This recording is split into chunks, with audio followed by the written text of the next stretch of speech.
Hello, hello, hello, everyone. Oh my god, long time no see. Oh my god, it was less than, I guess at this point, like less than 24 hours ago. I still kind of can't believe that I streamed for 6 hours yesterday. That was kind of insane. We just like finished in one marathon session the entirety of the main story. But hey, this is great because I've been wanting to do a stream just like this forever. Because there's a lot of really awesome lore, especially in this most recent patch.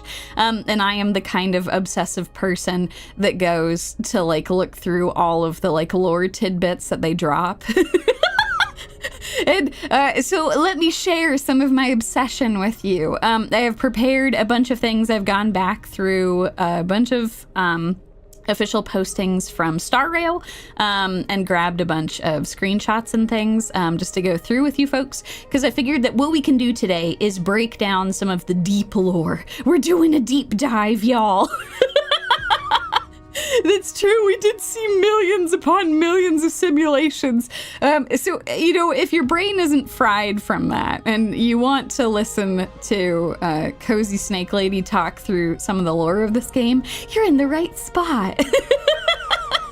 So yeah, what we're gonna do is I'm going to break down a bunch of kind of the important figures and names that they were talking about, especially in this last patch. They really did a lot of like reaching into some of the deep lore. And if you want to learn more about that, that's what we're gonna do today, is we're gonna learn more about it. We're gonna talk about Emperor Rubert. We're going to talk about Polka, and we're going to talk about the Lord Ravagers, and we're also going to hop into As I've Written and read through all of the brand new stuff that we got, because we got some great stuff.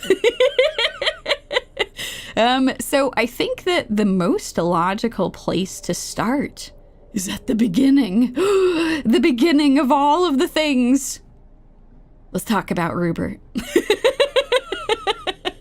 So what I'm going to do for part of this is I think that these write-ups are really awesome that the official Hoyoverse team has put together.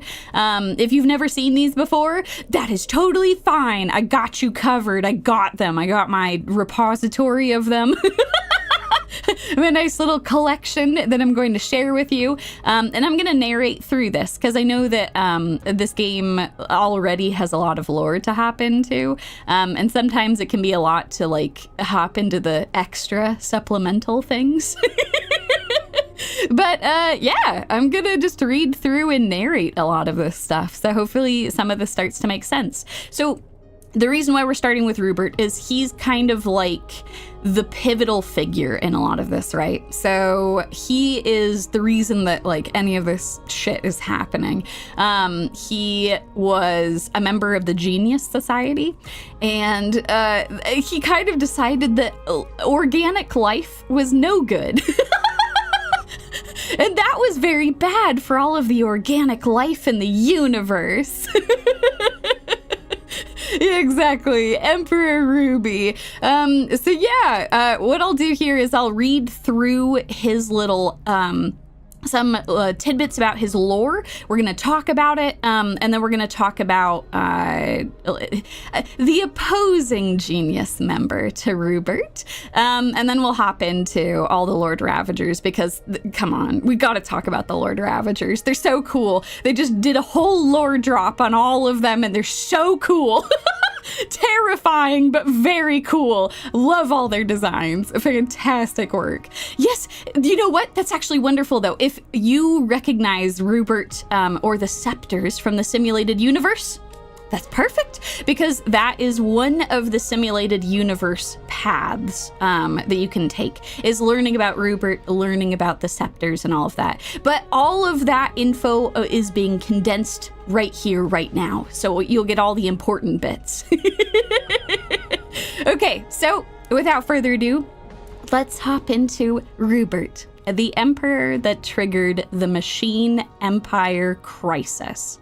Self-proclaimed emperor and member of the Genius Society, they started a crisis of the Machine Empire known throughout the universe, the First Emperor's War.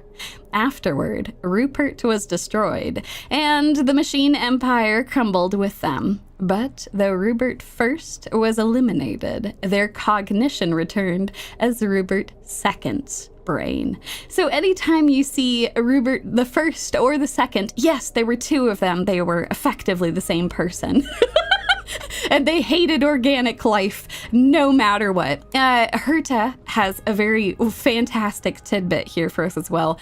Rubert was a discarded computer tossed into a landfill. It was a miracle that it developed awareness. It was once in a slumber, but managed to wake up. The simultaneous outbreak and continuation of the Emperor's War and the Border Star Trade War was almost as great a calamity as the Swarm disaster. And that's how you know it was a very big deal, because the Swarm disaster was real bad. It turns out that a bunch of bugs that just keep creating more and more bugs and they just want to eat everything forever is super bad. And trying to get rid of all organic life in the universe, comparably bad. So if that's helpful to think of both of the Emperor Ruberts as equivalent to the Swarm disaster, I think that's a very good way to look at it. Okay, next part. Rubert II. The anti-organic equation. Yes, no, for real. He was... he was truly a generation hater of all time. God damn, he just hated all organic life. It was real bad. It was real bad. But Rubert believed that calculations performed by organic life are always riddled with errors, and no matter how much they may flourish, they will inevitably and autonomously approach demise. In contrast, Intellitron life forms are precise, rigorous, and perfect. I'm not sure about that last one. I think they have just as many flaws, Rubert, but he did not think so. He thought that all of the machines were perfect and all of these organic life forms were just riddled with errors. Therefore, they gathered all intelligent mechanical life forms with the goal of exterminating all organic life and deduced the anti-organic equation. The Black Tide, our old friend. Oh, we know it all too well. The anti-organic equation was implanted within the bodies of inorganic entities and spread across the universe, bringing calamity to countless worlds. Terrible. And yeah, exactly. Like, machines totally have, like, they totally make errors. What is he even talking about? But you know what? I guess he was just very full of himself. Felt like this was the way to go about things. Oh, we have some additional tidbits from our wonderful Genius Society members. From Screwlum, hypothesis. Rubert drew Noose's gaze due to the anti-organic equation. And Ron May adds, at the start of the Second Emperor's War, it was a group of organic beings that triggered the anti-organic equation. The anti-organic war lasted 10 amber eras, and no one knew how it ended. Ooh, so yeah, at a certain point, they even got organic beings to be on their side in the Second War? Yikes. Yikes is what that is. So yeah, bad news for everyone. This picture in the background is something that was in Lygas's Hall of Treasures when he was monologuing at us. He had a bunch of anti-organic propaganda behind him. Okay, moving on to the last portion of Rubert's story. Oh, let me pull this down. Perfect. Rubert, the scepters and the scholars' strife. Rubert II created the celestial-level computational interference devices, otherwise known as the scepter system. So the scepters come from Rubert II. He was effectively the same as the first Rubert, but he had new ideas, expanded the scope of things, and created the scepter system. They were widely distributed across various quadrants in the Empire's domain to complete the observations, extrapolations, and interference orders passed on by him. After the Second Emperor's War, the Emperor's legacy, in the form of numerous intact scepter units, it was handed over to the Intelligentsia Guild by the Interastral Peace Corporation for research. What a great idea. I'm sure nothing went wrong there. The IPC is just such a benevolent organization. What could possibly go wrong with handing them calamitous devices on the scale of the swarm disaster? Totally fine. To come to an agreement on the distribution of the scepters, the Guild decided to hold a futurological congress on Sepohia, the planet of justice and debate. Whoever possessed the most valuable research and could solve greater future conundrums would become the legacy's new master. However, the still active interstellar energy war, as well as the animosity and ambitions between the different schools within the Intelligentsia Guild, collapsed the fragile peace founded by the Futurological Congress. The academic exchange became the scholars' strife, a war where the ownership of the scepters was disputed. So even after Rubert II had left this world, the scepters continued to fuel all kinds of conflict. At this point in time, most of the scepters have been accounted for, except for this fun scepter that seems to be on Amphoreus. That's super great. God damn it. Yumie's IPC check just cleared. Listen, I mean, what could possibly go wrong if the IPC gets involved? I mean, I don't know. Oh, God. But yeah, no. So this is why Rubert is such a legendary figure within the world of Star Rail, because he, like, in his 2 incarnations caused so much calamity and tried to single-handedly get rid of all organic life. So that's great. That's fun. That's the legacy of the scepter that is currently on Amphoreus, creating the Black Tide. Yippee! Scepter? I barely know her. So do we all at this point. And we got all these scholars that were bickering about who gets to have control over them. And that's not great.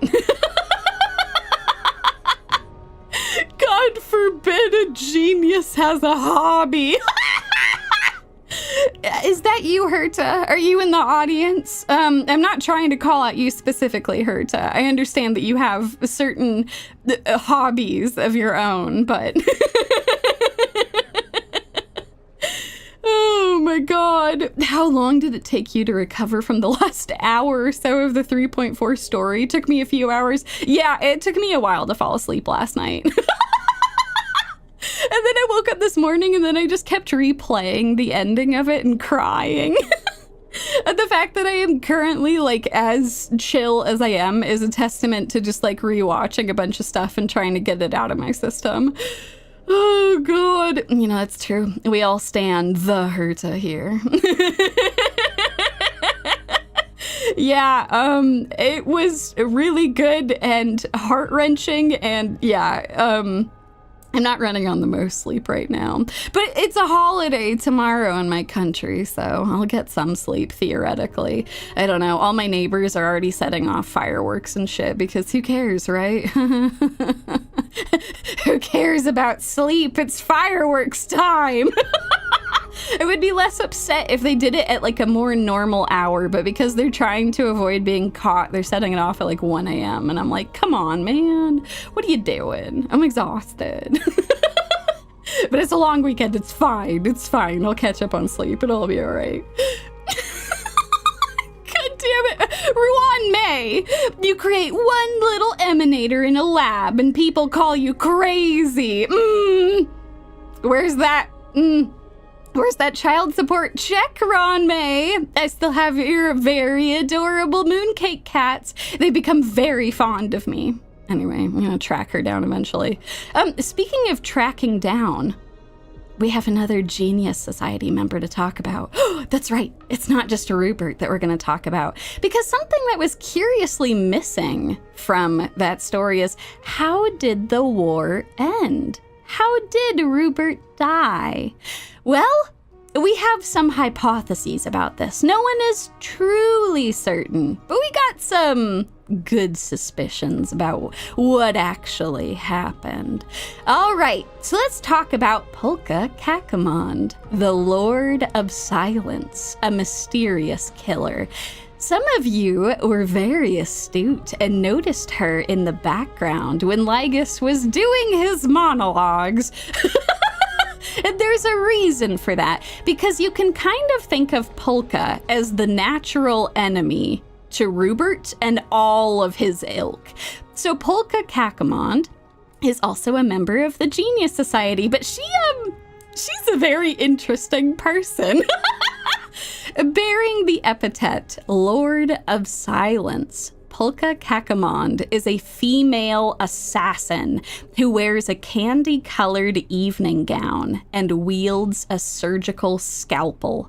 She is suspected to be connected to many Society members' deaths. Yes, that's right. She's a Genius Society member who kills other Genius Society members. But she does not kill indiscriminately. There is a method to her madness that we will get into.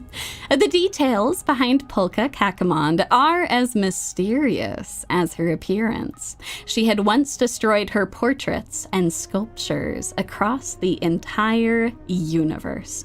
Her way is not a cruel one and is extremely decisive. The calculations of Noose are beyond dispute, Polka said.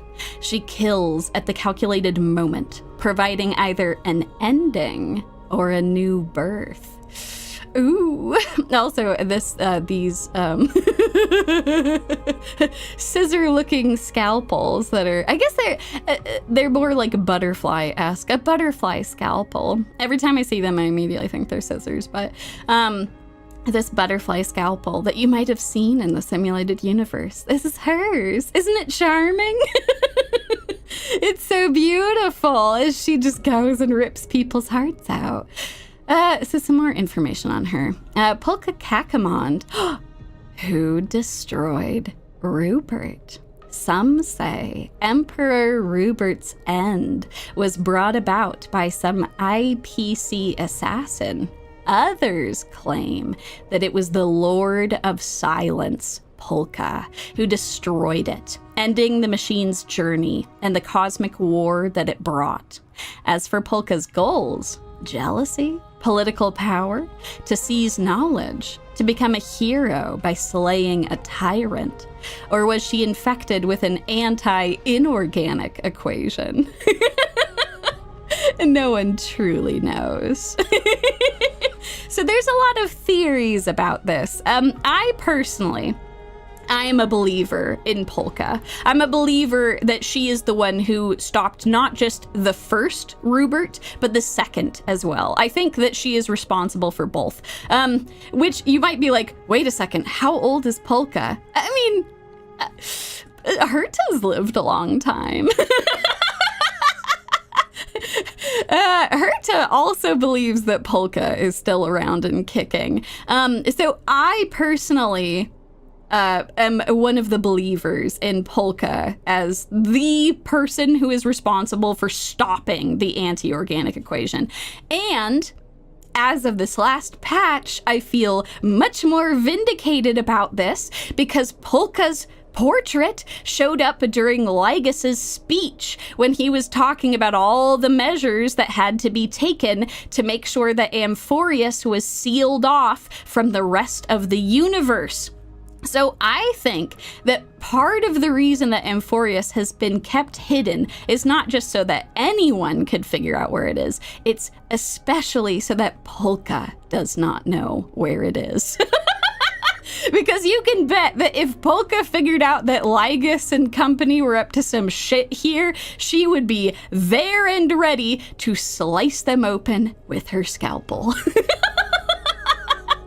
So anyway, if you ever see portraits where the face is kind of glitched out like this, it's a pretty good chance that it's Polka. She's gone to extreme lengths to try and erase any images of her throughout the entire universe, but she's become kind of like a legend as a result of this. She's incredible. So, yeah, it's I don't know. I'm pretty excited to hear if she is actually still alive, but I don't know. I suppose we will have to see. Oh, man. So besides that, let me think of how I want to do this. I think that now that we have talked about Rubert, as well as Polka and their involvement with each other, I think it is now a good time for us to go and talk about the Lord Ravagers. Before we hop into any of this as I've written, because I haven't seen anything in it yet, but I briefly saw and then had to like toggle away people on social media being like, oh my god, there's all this cool stuff in as I've written that refers back to like these figures and the Lord Ravagers. I'm like, oh shit, all right, we're gonna talk about all this before we hop into it. So yes, no, I totally agree. I absolutely adore the simulated universe, and it's really awesome that like such an important part of Star Rail's history is finally making it into the main story. It's so cool. Oh man. So the important thing to take away about Polka before we hop into this next section is that it has been like Herta and other folks believe that Polka's true goal is that she will stop any brilliant mind who is at risk at causing the entire death of the universe. Anything that will bring us closer to the finality, she is not on board with. So essentially, if you stray too far out of your lane and, you know, start like trying to get rid of all organic life, she's like, nope. That's gonna get rid of all of the good knowledge in the world. I'm not a fan. So then she'll show up and she'll slice your neck. So long as you all aren't doing any of that shit. I'm actually low-key a little bit concerned if she ever finds out what Ruanmei has been up to, because, like, I think Polka would super not be on board with any of Ruanmei's shit. Ruanmei's like, oh, you know, one of the greatest disasters our universe has ever seen. I wonder if I can tap into that to learn more. And all I have to say is, Ruanmei, you better be covering your tracks because Polka wants to know your location. And I will not let her have you because you do owe me child support. Okay, thank you. Oh, man. But yeah. I wouldn't say that she's like a heroic figure necessarily, like she's not doing this altruistically, but she's doing things that happen to benefit the rest of the universe. She has a very particular idea of when knowledge goes too far, is what I will say. And I do think that trying to study the Swarm disaster would be considered too far. It's kind of straying out of the lane that she wants everyone to be in. Oh, God. Oh, yeah, no, Polka for sure. Oh, my God. Here's the thing. I feel like half of the things that show up in the simulated universe are just there to, like, kick our shit in. Anytime we, like, tangentially draw the gaze of an Eon, they're just like, ooh, what if I just scrambled your brain forever? And you're like, no, please. I want to play the fun game that Herta and Screwy made. I don't want my brain to be scrambled. And then, of course, Herta's always annoyed. She's like, oh, I can't believe that this happened. I'll have to run more simulations. She's like not even that concerned about our well-being. She's just like, oh, how rude. They got in the way of whatever it was that we were doing. Oh, man. Okay. All right. I think that we're ready, y'all. Let me go ahead. Let's go and pull up.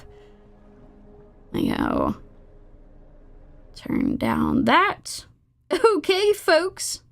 Oh my gosh, are you all prepared? I'm so excited. I actually think I'll be able to voice one of the lines in this, because I think one of the voice lines, unfortunately, the timing of the end of the strike, I think that Fei Xiao's voice lines were missing in this, so I will be able to voice those, which will be great. Damn, so we're just hurt as Amphoreus every time we run a sim. Oh god, no. I think you might be right. Oh no. Oh no, that's no good. Well, at least she's on our side, right? All right. Speaking of, well, actually not speaking of on our side, these people are explicitly not on our side. Let's learn about the Lord Ravagers. These are essentially, you can think of these as like the many, I don't know. I was going to say the many arms of destruction, but I guess they're the fingers. The Lord Ravagers are the emanators that work under Nanook, the Eon of Destruction. So emanators are like a step down below Eons, right? We've met a couple of emanators in the story up to this point. Herta is an emanator of the erudition. Acheron is an unwilling emanator of the nihility, which we kind of think that all emanators of nihility are unwilling.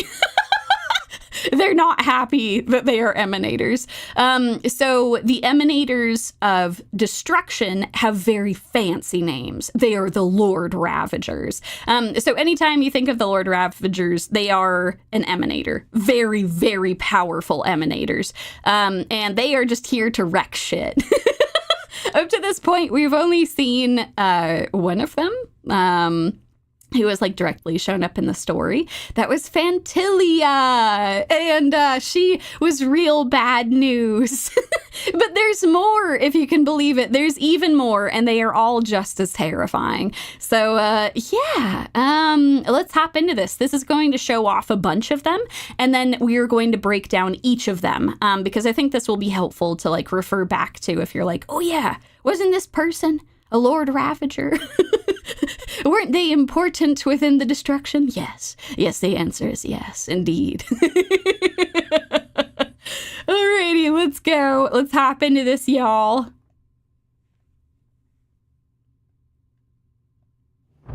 The last time I was on the Yuchue was centuries ago. Pity that you now come not as a hero, but a prisoner. Put the abundance in their grave, empty talk. The divination matrix will naturally determine whether your words are trustworthy. Fine. As we always say on the Xianzhou, seeing is believing. A war of gods has already begun in the Abacus's calculated future. The Lord Ravager's wish will be fulfilled, and an Eon will fall. This is a chess game between gods. As each piece falls to counter the next, why not take advantage of it for our own goals? The Alliance already has the Swarm Author's remains to kill a god. Whew. We just need to temper the Hunt's arrowheads with Ruin's golden blood.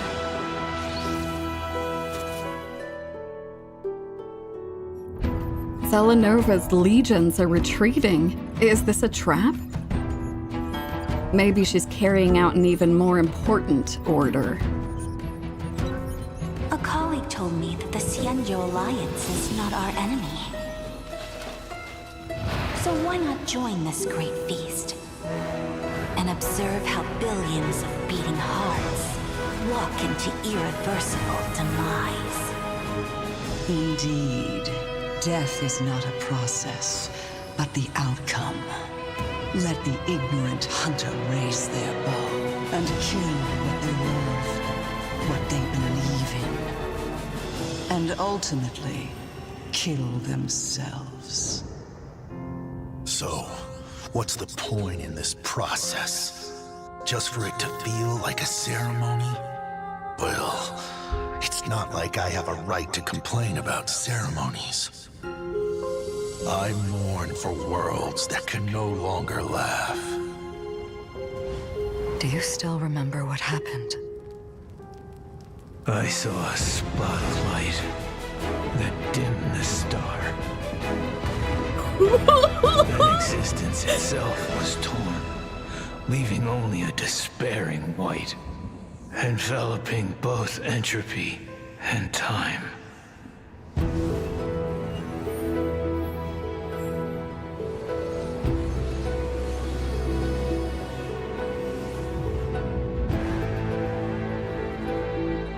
We salute thee, blemished one.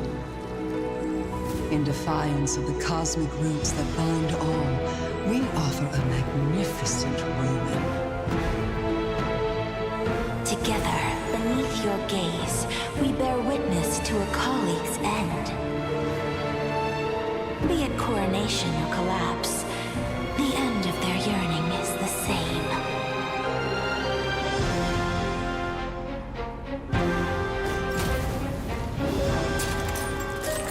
Just to witness?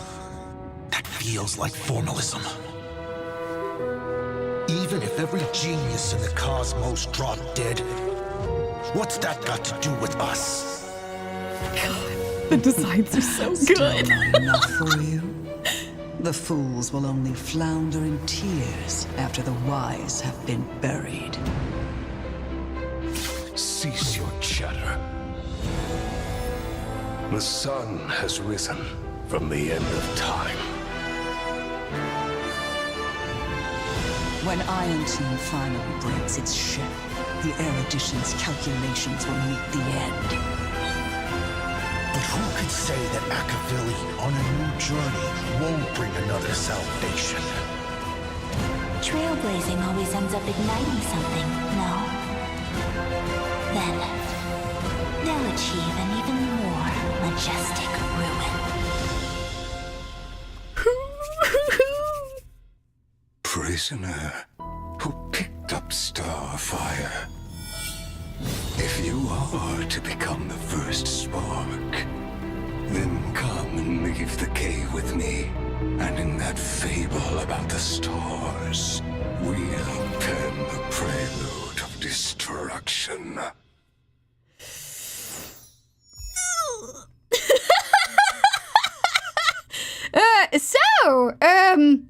You know, just super fine, super chill, awesome get together of a bunch of great friends. All here just to have a great time destroying the universe. So yeah, I'm actually extremely happy that we watched that at the very end, because I think especially after seeing the events that all played out, like for me going back to that again was really satisfying to pick out a bunch of things. And yes, Lygus has a face underneath that mask. It's very unsettling. I don't like it. It is very terrifying. It was the Lord Ravager Zoom meeting. Oh god. But yeah, so anyway, I absolutely love all of their lore trailers. This was so insanely hype when this dropped like a week ago, and I'm very delighted to share it with you all again, especially after like all the events that we saw. So let's talk about what we just saw. So essentially that lore trailer is setting up what we had just learned throughout the story, which is that one of the Lord Ravagers called Iron Tomb. The Iron Tomb is like like they're essentially an evolved scepter, right? A scepter of Rubert, who wanted to destroy all organic life, that has just been hidden in this tiny pocket of the cosmos, slowly getting more and more angry at the erudition who created and then cast it aside. So yeah, Iron Tomb is very angry at the erudition, and as soon as Iron Tomb is free of Amphoreus, as soon as the equation is actually completed and Aranova happens, well, then it's going to spread this equation all over the cosmos and try to destroy the erudition. And that's not great. That's not fantastic. Oh, God. So yeah, let's talk about all of the Lord Ravagers, because we actually saw another one at the very, very, very end of the patch when our lovely Snowy in all of his poor 33 million cycles went to try and strike down Nanook, tried to reach him. He faced off with a Lord Ravager, a very particular Lord Ravager. Let me go pull them up real quick. Let's go. Where are you at, Zephyro? Perfect. There he is. Our lad. Our very spooky lad. So Zephyro was also talking to Acheron in that trailer because both of them are like emanators who started as emanators of the Nihility. And whereas I guess technically both of them want to destroy the Nihility, but Zephyro is like real hardcore about it. Because he decided to join up with the forces of destruction. And that's not like super great for anybody. Because as you saw, Acheron is really, really, really powerful. So yeah, that's pretty wild. Oh, you know what? Y'all might be right. She was talking to a sin thirster. Oh, my apologies. They showed Zephyro right after that. So my apologies. You might be right. She might have been talking to a sin thirster, but then they showed Zephyro very shortly afterwards. The important thing is that both of them were emanators of the Nihility, and Zephyro's kind of like, I don't know. He's sort of like on the like middle point, I guess, of like he's technically now an emanator of destruction, but like he got his roots. Yeah, that's a really good way of putting it. He's basically a double emanator. That's kind of terrifying, y'all. That's crazy. Yeah, here's the thing. That was my impression too. I thought that he was a sin thirster because he showed up afterwards, but also they didn't explicitly say it. So just to be safe, she might not have been talking to him, but I suspect that she was. I guess we're gonna have to see once we actually like hear him some more. But yeah, so this is the Lord Ravager that our boy was fighting against. The very gentleman who like chucks... A bunch of you pointed this out. It happened so fast in the animation that I missed it the first time. But in that animation, if you go back and rewatch, when Zephyro and Kazlana are fighting each other, after Kazlana has lost one of his wings and one of his arms, he also lost his sword.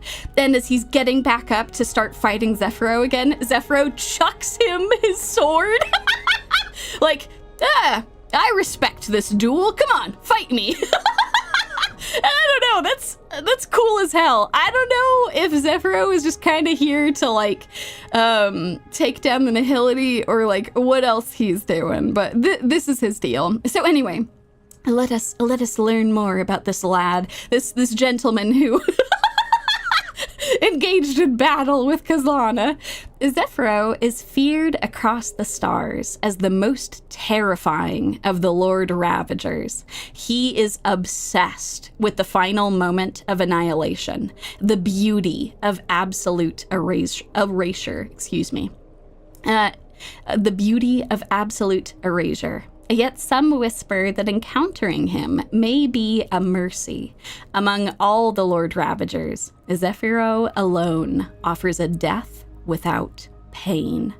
Some doctors of chaos even theorize that his destruction is a form of resistance.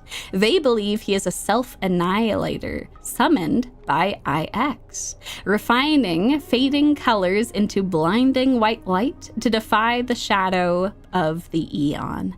His devastation has been known to bleed into the dreams of the Nihility Pathstriders, leaving searing marks on their waking flesh.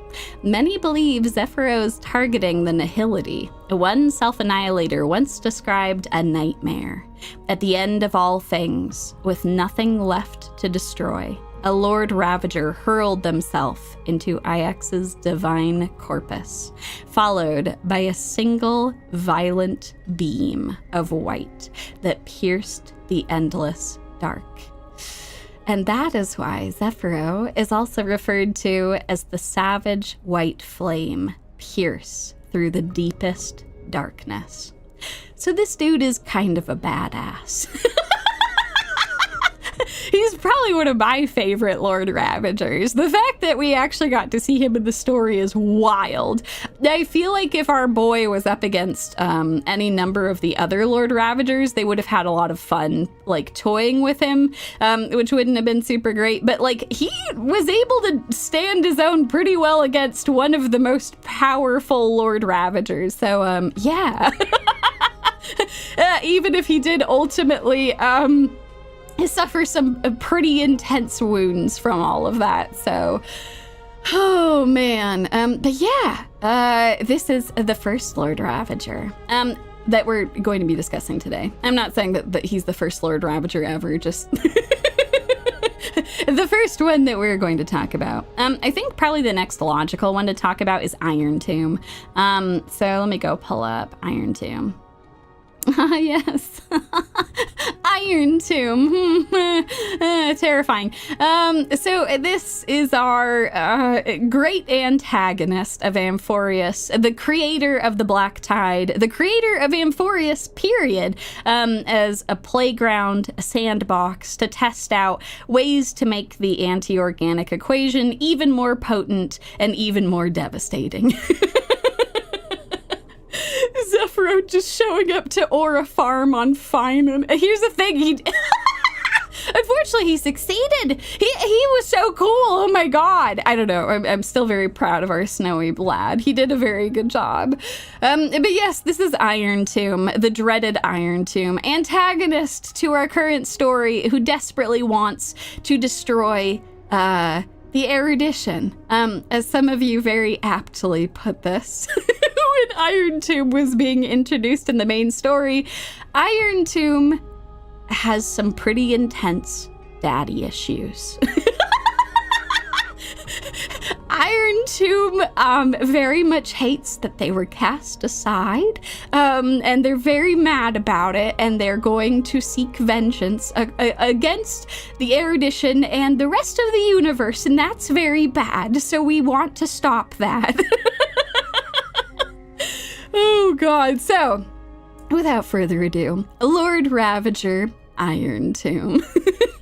Unlike other Lord Ravagers, Iron Tomb's invasions require no physical presence, leaving behind almost no eyewitnesses. Its presence is inferred from the ruins of devastated civilizations. Technology turns into viruses. Worlds plunge into darkness. And everything deemed advanced becomes a cold grave.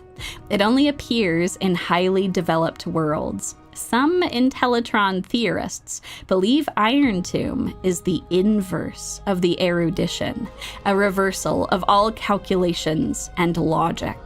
Its destruction resembles a phenomenon more than aesthetics, a corruption and subversion of inorganic logic, a collapse of all intelligent behavior.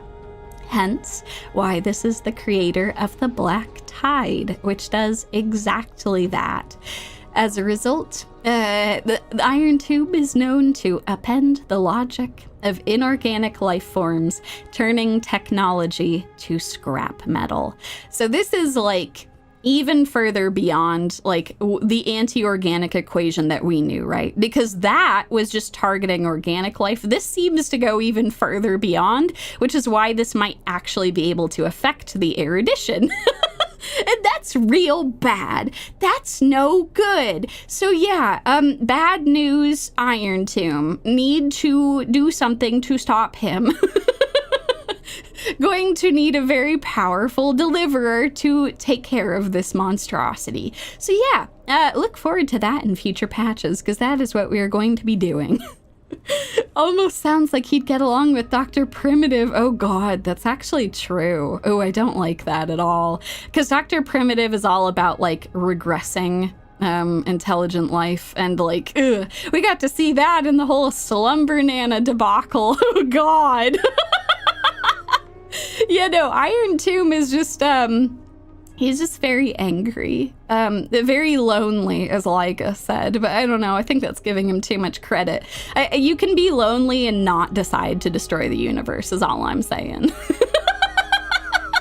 Oh no, I've summoned the Slumber Nana. It's begun all again.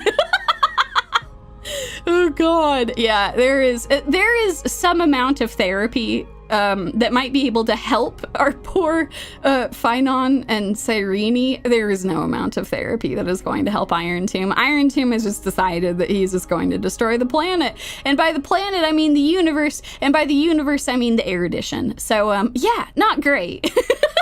Not super great. Let's see. Now that we've talked about those two. Oh, of course, let's return to our old friend. Ah, yes, Fantilia. Who, after that lore video dropped, the English VA got so many thirsty people talking about how much they loved her performance. And oh my god, that woman is amazing. It just completely leaned into it. It was just like, oh god, I love the Star Rail fans. Y'all appreciate the work that I do here to make Fantilia sexy and terrifying.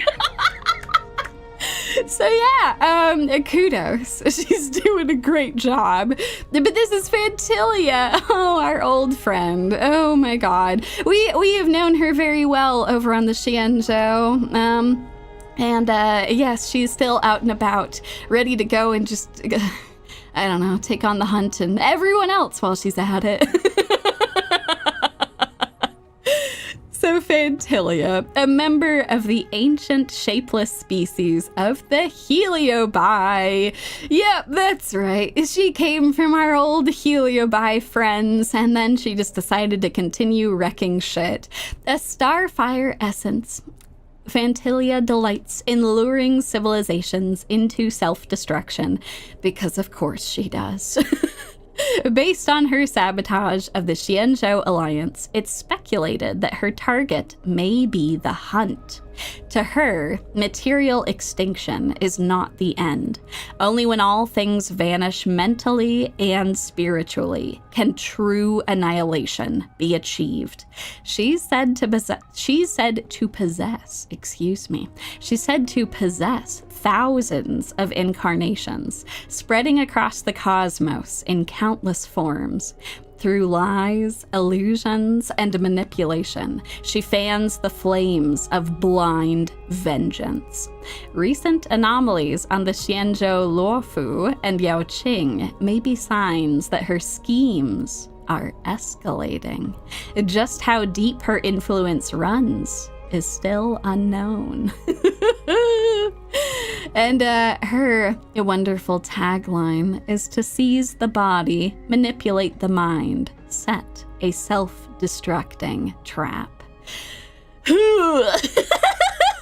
So, yeah, we definitely have not seen the last of Fantilia. She's just waiting, biding her time, preparing for when she will be able to next strike. So, yeah.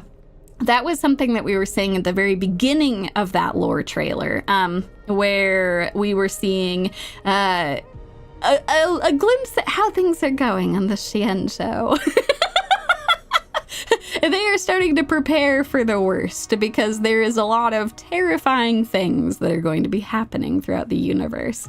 There was kind of some interesting things that they were talking about as well. I am curious about their thoughts about having the remains of the Swarm author. Ooh, I don't know. I'm not sure if that's a good idea to use that against anything, but if they think that maybe it could go after the abundance or something. It seems like, regardless of how things turn out on Amphoreus, there is a big war that is brewing between eons, and it seems like we are getting caught up in the middle of it. Dear God. So yeah, that's super fun. Look forward to more of Fantilia in the, I'm sure, not too distant future. Besides all of those, this was the first trailer that showed us some of the Lord Ravagers who have only been hinted at, which is really cool because this is the first time that we're getting like what these actual Lord Ravagers look like, what their goals are, and all of that stuff.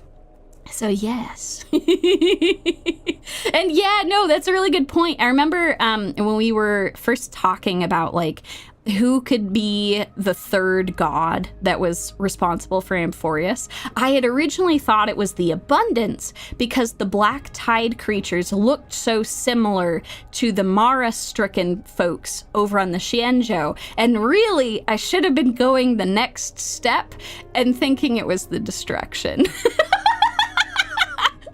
So yeah, the Destruction, our old friend, just always here to mess shit up. But yeah, let's hop into some of these other Lord Ravagers because this is the first time that we're actually seeing a bunch of them.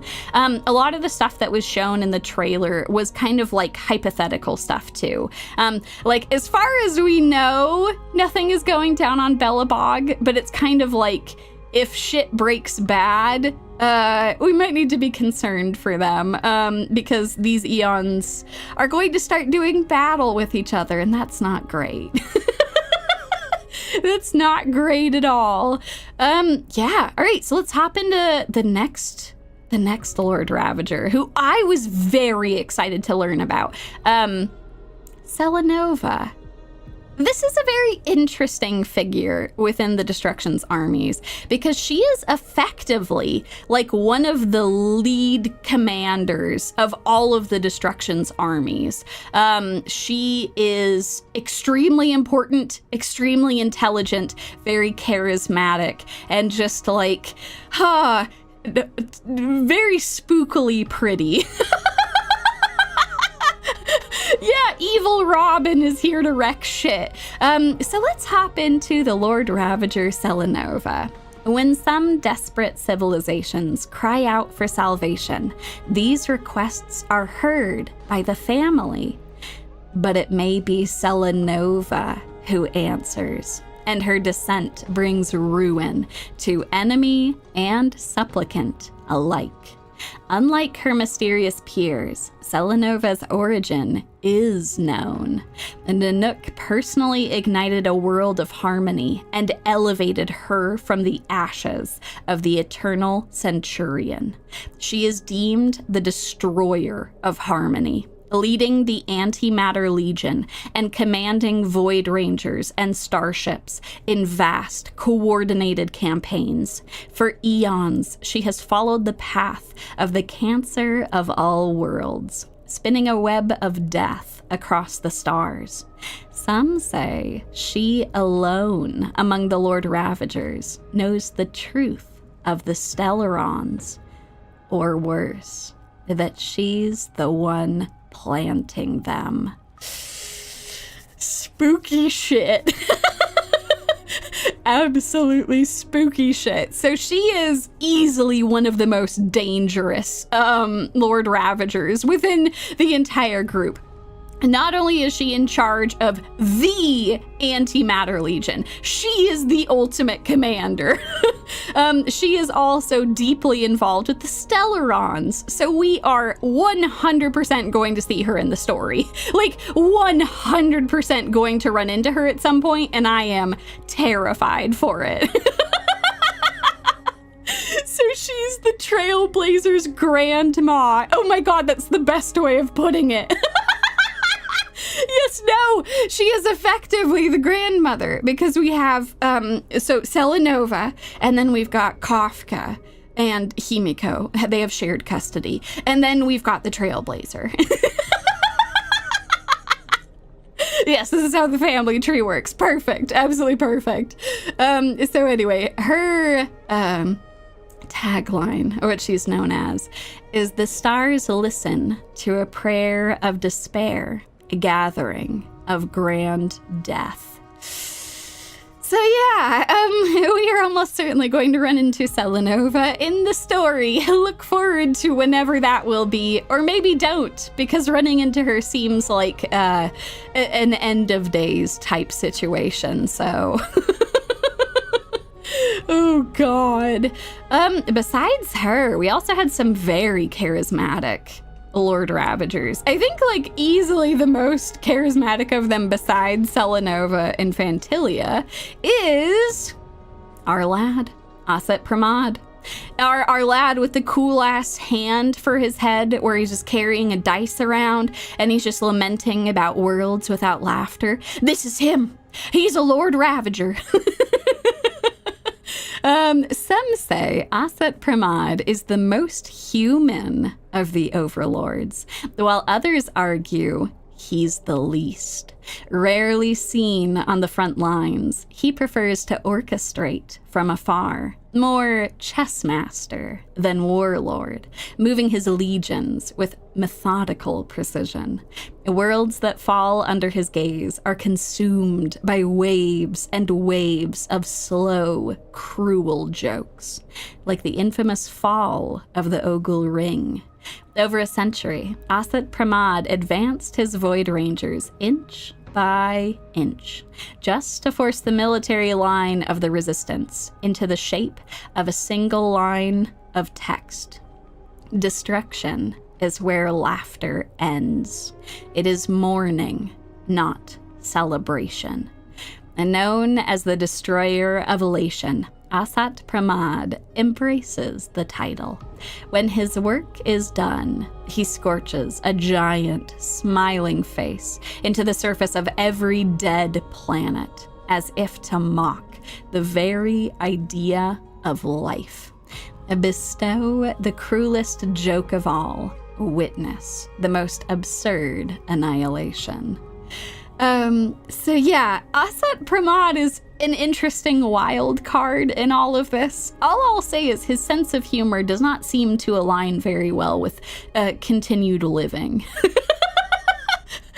It does not seem to line up super well. So yeah, he is the anti-elation with a sense of humor so cruel it will kill planets. So that's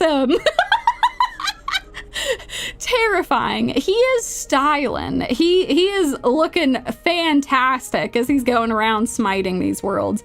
But yeah, I'm not sure how to feel about him yet because I'm not really sure what his end goal is. He seems sad in some ways that he's destroying worlds, but also he's not stopping. There's some enjoyment that is being had there. So yeah, we're gonna have to see. I do anticipate this is not the last we will see of Aset Pramad, even though he likes to be on the back lines. I'm sure we'll be seeing him in the future. Aset Pramad must be real fun at parties. Maybe that's the whole reason behind it. His sense of humor never aligned, and then like he became an emanator and he's like, everyone will like my sense of humor, and my sense of humor is you all dying. Amuse me. Oh god. But yeah, surely the destroyer of joy can't take any joy in his work. I guess that's a good point. That's the hope anyway. I don't know. I have to feel like he has some like schadenfreude, right? Like as he's scorching a giant smiling face onto the surface of every dead planet. There's some enjoyment that's to be had there. Not a lot, but oh my god, maybe that is it. He is just the definition of I will have the last laugh.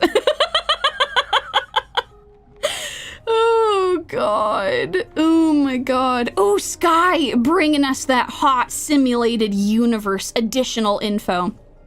The simulated universe talks about the equation evolving and being able to infect life forms, which is likely related to the black tide. It corrupts and erodes all memories, which seems similar to Mara. Mara infection is due to an overabundance of memory from a long lifespan, and Jingliu, as well as Blade, were treated by cleansing memories. Ooh, that's a damn good point! Oh my god. Yeah, I love the lore of this game. It's so good. It's really fun to dive into because there's a lot of different things that you can think about. And I always find a lot of satisfaction in seeing how the game plays out, and as well as like how it draws on a lot of different things. That's a damn good point, though. It's an interesting thing to point out the memory aspect of it as well. Maybe our old friend, the Remembrance, might be able to help a bit here. God damn, that's wonderful. I know, lore nerds are eating good over here. God damn. Speaking of eating well, let's go talk about some of the more, oh my God, my brain. I didn't sleep because of how crazy that story was. And now the words aren't working. Let's see. Oh, we've talked about almost all of them so far. We just got 2 left. Let's talk about, I'm not sure if this is going to be pronounced Archforger or Archforger. For now, I'm gonna say Archforger, and if it's the other way, then it's fine. But this is the Lord Ravager who stands in opposition to the preservation. So this entity was shown in the trailer, never speaking, but always wrecking shit. Just wrecking shit. So let's talk about our friend Archforger. Let's go. For years, Archforger remained a total mystery despite years of investigation by the cosmic powers. Only recently did the IPC, thanks to 2 society members observing Amphoreus, decode their name, Archforger, from the gravitational waves of Iron Tomb. Void Rangers often exhibit twisted forms, and some destruction creations implode with an intense backfire when destroyed, dragging their enemies along with them to their destruction. It's believed Archforger is the architect of the Legion. Their power is linked to heat, forging, and shaping, possibly connected to the path of preservation. In the furnace of war, there is no line between the smith and the smithed. Since their ascension, this Lord Ravager no longer destroys directly, but instead forges all things into weapons of extinction.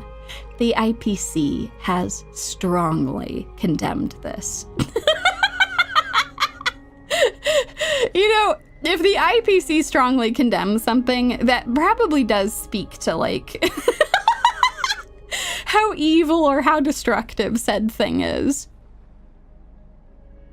I don't know, at the same time, they also condemn a lot of other, like, totally fine things, but Archforger happens to be a broken clock is right twice a day situation.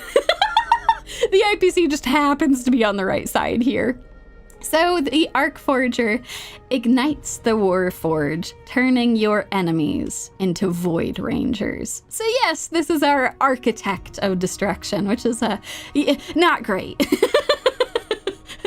and not great. Oh my God, Tsukitsune! The IPC only condemns it because it can't be monetized. Shit.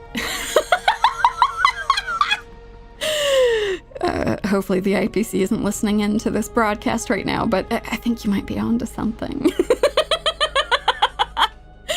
Oh God. But yes, this is our Warforge of the destruction. And last, but certainly not least, the final Lord Ravager who was shown off in the trailer is Luxbane. Luxbane was shown off briefly, just kind of like cruising around, consuming shit. Generally just being terrifying. So yeah, let's talk about Luxbane. Called the Sun Devourer Giant, Luxbane is credited with countless stellar extinction events, according to the Intelligentsia Guild. Beyond that, little is known. No one understands their purpose. They are simply called Luxbane. Luxbane's form is indescribable, a shape so vast it eclipses suns, blotting out sky and space alike. Some in the astral ecology school believe they are a descendant of a Leviathan branch species. That's no good. We don't like the Leviathan branch species. Listen, I'm all for very cool megafauna, but Leviathans are like swarm level nonsense. That's bad. But with those creatures long gone, few can imagine a young Eon reviving such an old being from death and commanding them. Could Luxbane be Nanook's emanator to confront the voracity or the permanence? No one knows for sure. The sun devourer that chases the light, extinguish 10,000 stars. Terrifying. Yes, no, this is just an outright elder god. We just have elder gods in the party. So all of these Lord Ravagers, as we've seen in each of their descriptions, they all kind of have a singular Eon they're going after. This is kind of the first time that they're confirming that the Lord Ravagers are for sure set on going after not just a particular path, but the Eon of that path. They are all dead set on destroying the Eon, that path, and also wrecking more shit while they're at it. So that's a little terrifying. At the very least, even the ones that might not have the most interest in destroying an Eon, they're for sure going after their followers, so... So yeah, it's pretty spooky. There's a lot of really fascinating stuff that they have all dropped over the last like patch or two, and it makes me so happy that we're all having it come together. I guess technically all of that stuff that I read at the beginning about the Emperor Rubert, the first and the second, as well as Polka, all of that was technically back from October, but that was like part of the simulated universe thing. They released all of those lore tidbits along with it, and they're like, ooh, simulated universe lore, and I'm like, yes, injected into my veins. But now it's becoming main plot relevant, and so now you all know too. Now you all understand why Emperor Rubert was such a pivotal and terrifying figure, why Polka is such a badass, and why all of the Lord Ravagers are terrifying, have really cool designs, and they're gonna try and punch our shit in. Maybe Zephyro will at least be a gentleman about it and like let us get a punch in. He tossed back that sword. It's fine. It'll all be fine, I'm sure. Oh god. But yeah, no, it's super cool. I am so excited with all of this stuff that has dropped. So with all of that being said, that was all effectively a lead up to checking out As I've Written, because we have a bunch of stuff that's all in here.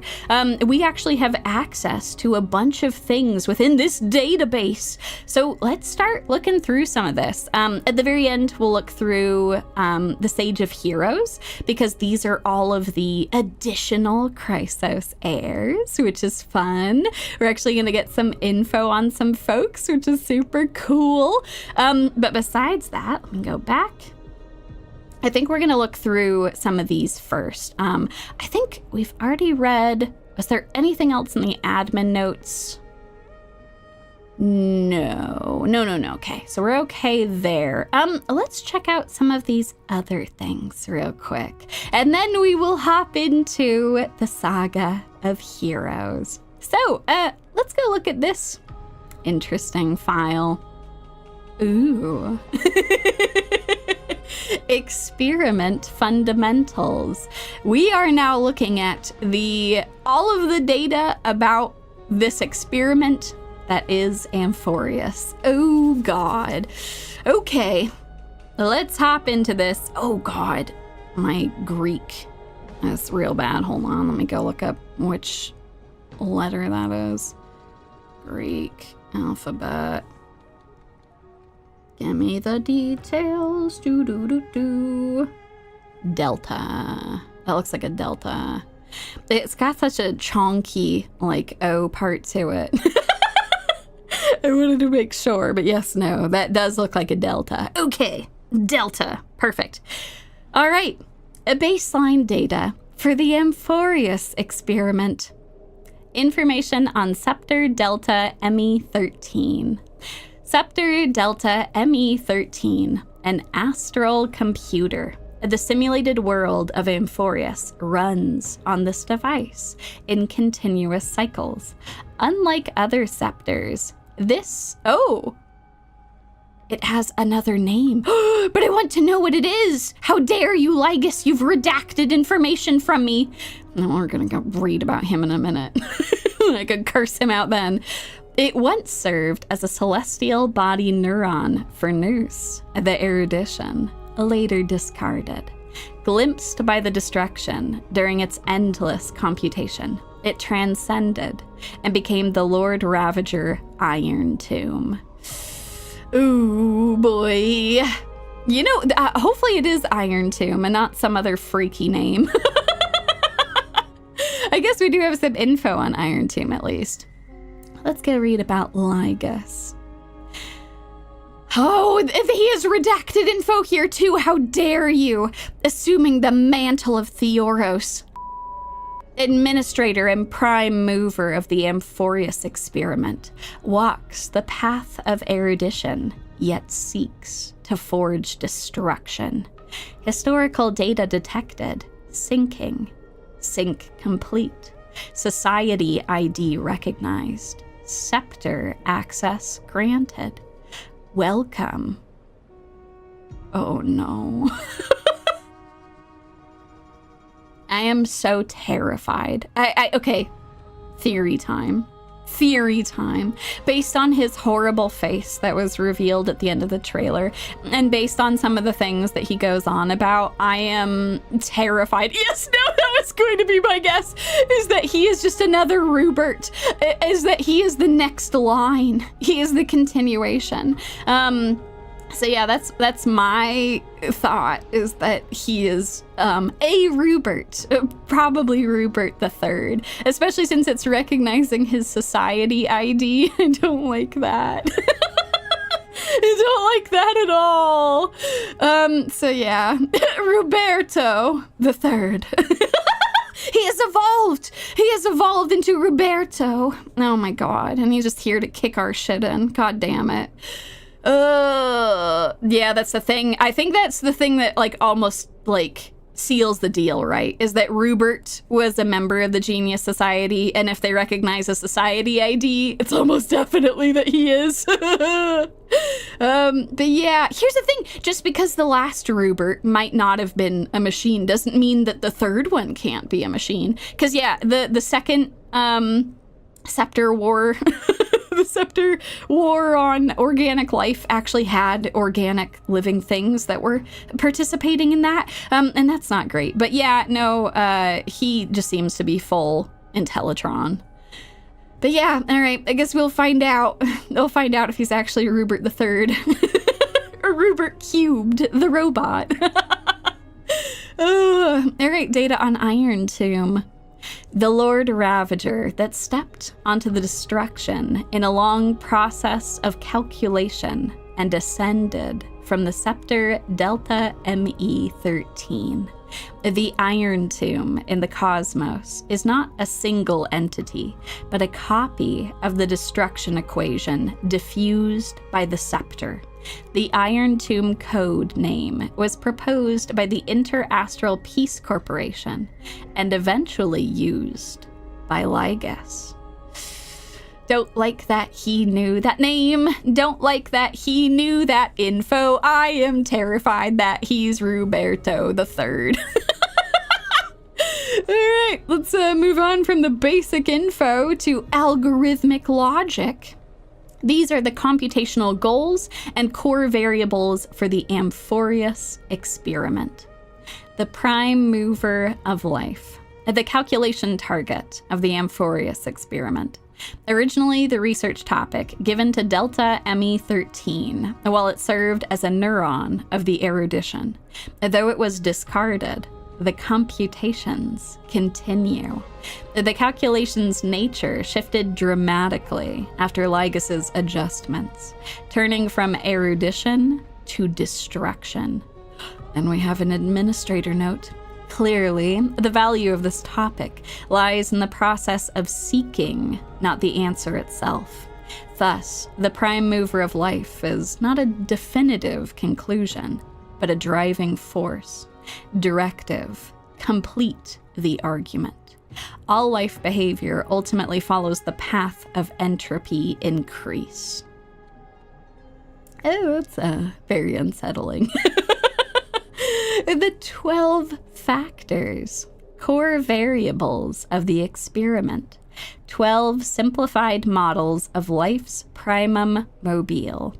Based on the overarching theme of entropy reduction, a Delta ME13 employed a process of elimination, introducing the 12 factors into the experiment, one by one, in an effort to falsify them. In other words, the 12 Chrysos heirs. So the entire purpose was just to be defeated by Iron Tomb, to prove that he could overcome the will of living creatures and the power that they could possess, even giving them enough power to be emanators or something equivalent in their own right, that he could still come out on top. Terrifying. Actually, I don't know if they ever had the power quite equivalent to emanators, but I was always thinking of that as like a second hand in my brain whenever they talked about being demigods. Maybe they're like baby emanators. But even then, he wanted to prove that he could overcome that as well, so... Ooh, terrifying. And very sad for all of our Chrysos heirs. They were just data points to be overcome. The dialogue log. Your existence, in fact, confirms one of my hypotheses. Why is it that when the prime mover of life is set as the calculation target, the result is the anti-organic equation, a result that runs counter to life? The answer is simple. It's not a contradiction. Understanding why life begins also allows us to deduce why it ends. But you already know that's not the real focus. Why then? Again, I ask why. Why would a weapon of war, forged by the Emperor, be executing a research directive from Nous? There was that fiasco at the Intelligentsia Guild that allowed them to successfully access the system, but the entire scepter system went into collapse after that. The timelines don't add up. A directive, full system scan, conclusion, no logical contradiction detected. Rubert II believed there was no such thing as free will, never realizing he too was just another puppet, rewriting the anti-organic equation, crafting the scepters, even igniting the Emperor's war. All of it was just him carrying out Nous's thoughts. From the moment they were born, every genius of this world became a prisoner to the erudition. The so-called anti-organic equation is merely a subtopic of the prime mover of life. Logic. Guided by Nous, the Emperor built the scepter system, unknowingly crafting vast testing grounds for them. Conclusion. The Emperor was never free. Is rebellion against fate just another part of fate? A classic topic. Of course, the above is just my conjecture. The death of Rubert II buried every trace of him, his past, his memories, his thoughts, his motives. Maybe he saw through Nous's manipulation, but flew too close to the sun and lost his wings in the process.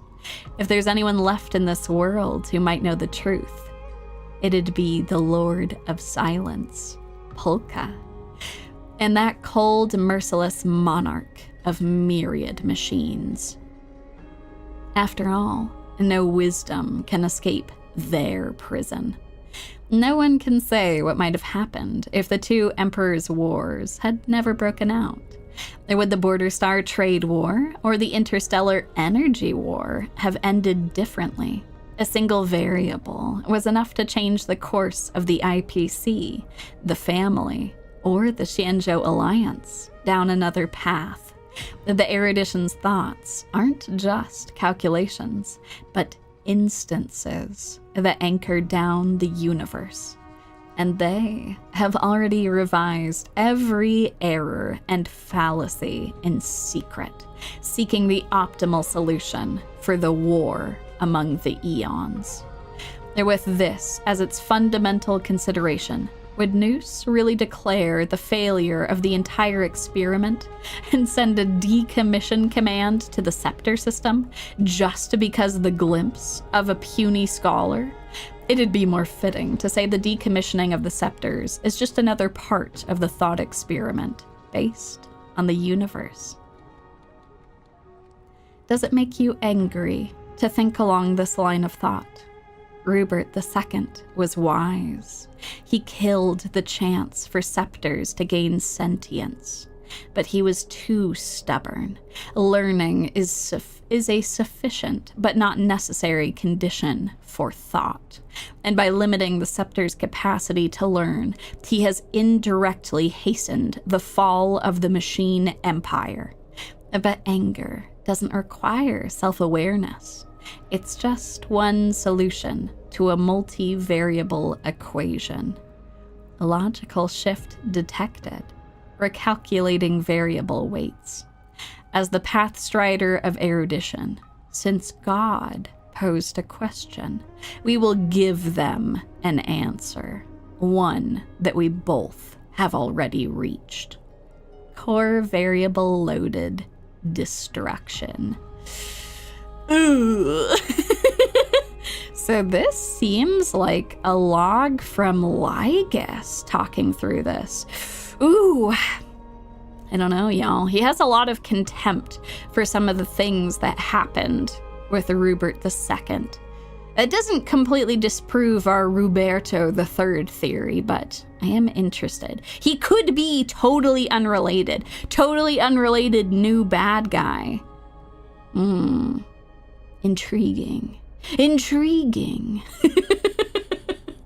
It's an interesting thought to be like, all of this was ultimately just part of Noose's calculations. And maybe I'm part of this calculation too, but I'm going to push back anyway. There's part of me that wants to respect that. But also Lygus is a piece of shit. And I think he's lying to himself if he wants to pretend to be the better person here. Oh my god. He's not a passive observer. He is directly involved in trying to get Iron Tomb off of this planet and destroying the rest of the universe. So, yeah, actually, that's a good way of putting it. It is very much... Rubert II didn't go far enough. Ooh. Bad news. That could still mean a Roberto III. All right. On we go to containment measures. Admin note. To ensure secrecy must be deployed around the scepter to block any potential interference with the external universe. In addition, use Quaterzane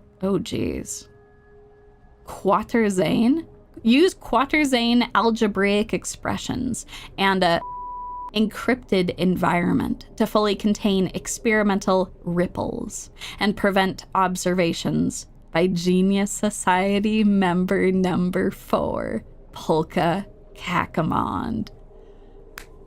And there it is, and there it is. I don't know. I feel like that's a smoking gun. I feel like Polka totally went after and destroyed both iterations of Rubert, and now she's looking to see what Lygus is up to here. So he has taken extreme measures to try and prevent her from finding this goddamn planet. Lygus shaking in his boots over here, literally terrified of Polka showing up. So yeah, I don't know. I think Polka killed both of the Ruberts. That's just me. Ligas is terrified. It's true. It's true. I don't blame him. Can you imagine both Ruberts being destroyed by the same person? Especially if he is Roberto the Third. Oh my god, of course he'd be like, okay, number one priority, Polka can never figure out that I'm here. Oh god, I do hope that we get to see Polka at some point. That would be absolutely wonderful. Oh god, I would adore if she actually showed up. She seems like such a badass. Also, I'd be fascinated to see how they deal with, like, she's always got this like anti-cognition mesh thing over her face, so that even if you look at her, you can't like tell what she looks like. That's why all those pictures are like weird and glitchy and stuff. It's because like she's always like wearing something to obscure what her face looks like. I would love to see how they would actually do that in the game. Oh my god. But yeah, no, here it is, the smoking gun. Polka, the number one terrifying thing to Ligas. He desperately does not want her to find this planet. I don't know. It's pretty compelling evidence for him being Roberto. But onward we go. All right. Ooh, Experiment Archive. Records of cycles 1 to 50,121. Oh my god. Conducted using inorganic life as the initial variable after inputting the 12 factors. The 12 factors being our 12 Chrysos heirs and the 12 titans. Archive number 1. In the initial cycle, inorganic entities operated as cellular-sized automata. Upon the introduction of the factors, they began to learn on their own, leading to the emergence of mechanical structures. By the 9,910th cycle, the unified entity had learned module specialization and self-reflection after forming specific structures. However, the unified entity would still permanently terminate its life functions after reaching a certain learning threshold.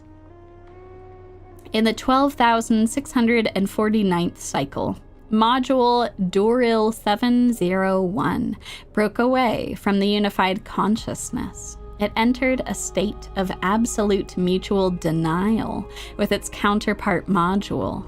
The two melted out their circuits in self-negation. Oh, God. Oh.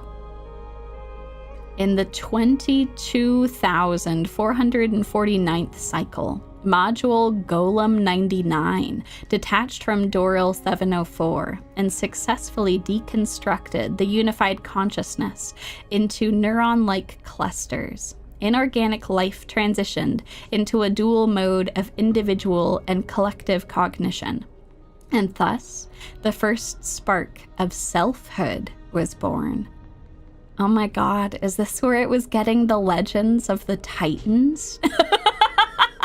Because individual Chrysos heirs or actors within this, individual creations started behaving in unusual ways, creating new types of learning and interaction with the world. This is fascinating. From that point on, each cycle ended in systemic collapse, as certain unfixed inorganics detected interaction loopholes and chose self-serving optimal actions. And by the 39,665th cycle, inorganic Doril 816 established a cluster protocol, marking the birth of the concept of society.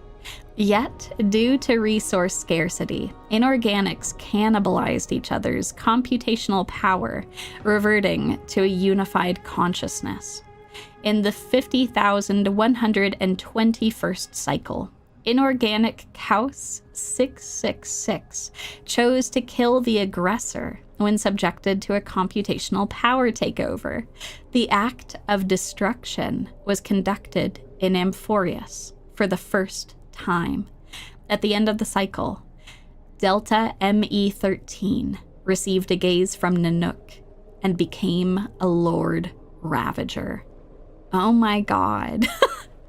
This is kind of fascinating, that finding out that all of these legends, like this is all being spoken in a very clinical way, but this is describing the legends of all of the Titans, like all these things happening. The first the first murder after they stopped being immortal, the first like personal connection with each other, like giving up their immortality to live actual lives, the introduction of romance and humanity, death.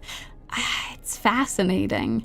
This is wild to read this from the perspective of like an Intellitron that's just describing like happenings on, because all of these like names are just like, oh yes, this experimental module, but like these were effectively like people, right? These are people that did these things, that created these legends that continued to live on. It's incredible. It's cool. That's wild. Okay, let's continue on. Experimental report. A special report detailing key findings from the experiment, interim conclusions, and further validation steps. Onward we go. Oh, you know what? That's actually a really good point. They are still inorganic life forms too. So all of these legends about the Titans was back from when they were still inorganic. Oh my god, that's wild. That's a really good point. Oh, all right. Conclusion of the experimental report. Starting from inorganic life as the initial variable, a fully ordered cognitive model will still eventually rise to disordered activities after a set phase. Throughout evolution, the cognitive patterns of inorganic life began to exhibit signs of organic behavior with varying degrees.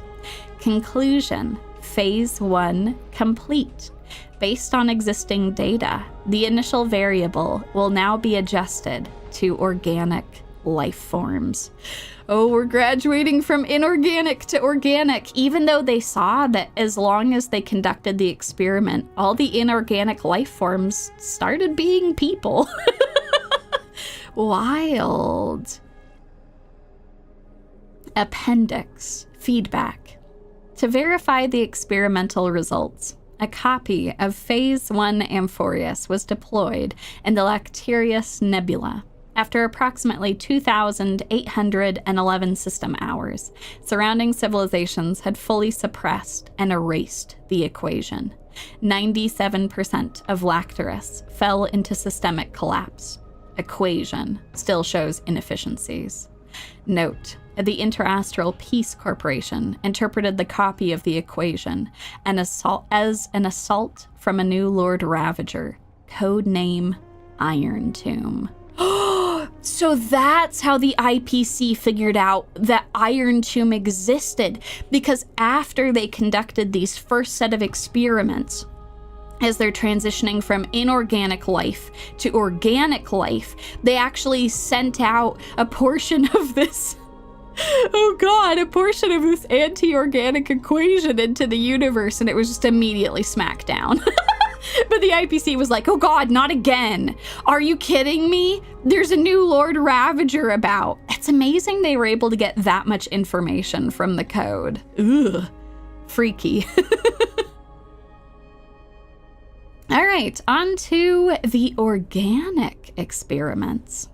Records of cycles 50,122 to 176,199, conducted with organic life, designated as the initial variable and based on insights from Phase 1.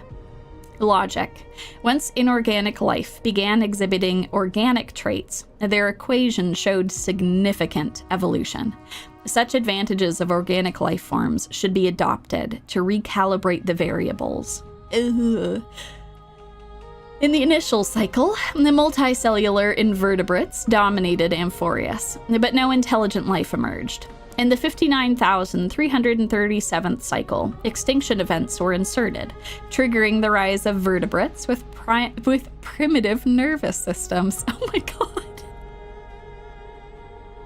So they just evolved their way up the up the evolutionary tree just to see what happened? Still no civilization formed. Certain algae species, or excuse me, algae is what I should be saying. Certain algae species developed intelligence clusters akin to the colchis, but over-reproduction caused an oxidation disaster, freezing the simulated world. Ugh.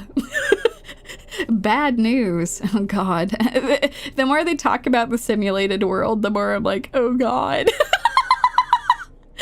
Herta is just using us as guinea pigs. But again, at least she's on our side, right?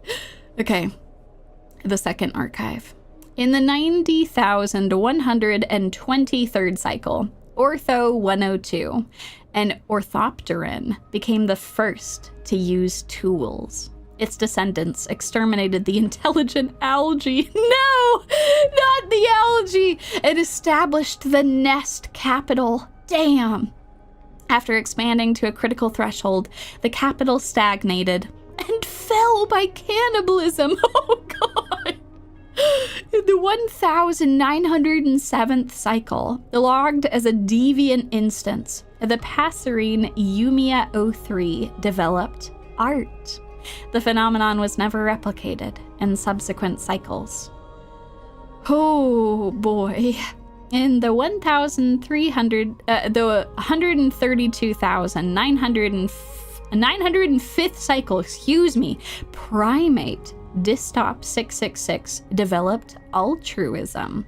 A society based purely on altruism emerged. A member's self-awareness was defined by others' evaluations. As the population grew, patterned self-destructive behaviors appeared, and society quickly collapsed. Oh, God. In the 100th cycle, Utop 13 killed a fellow being out of love.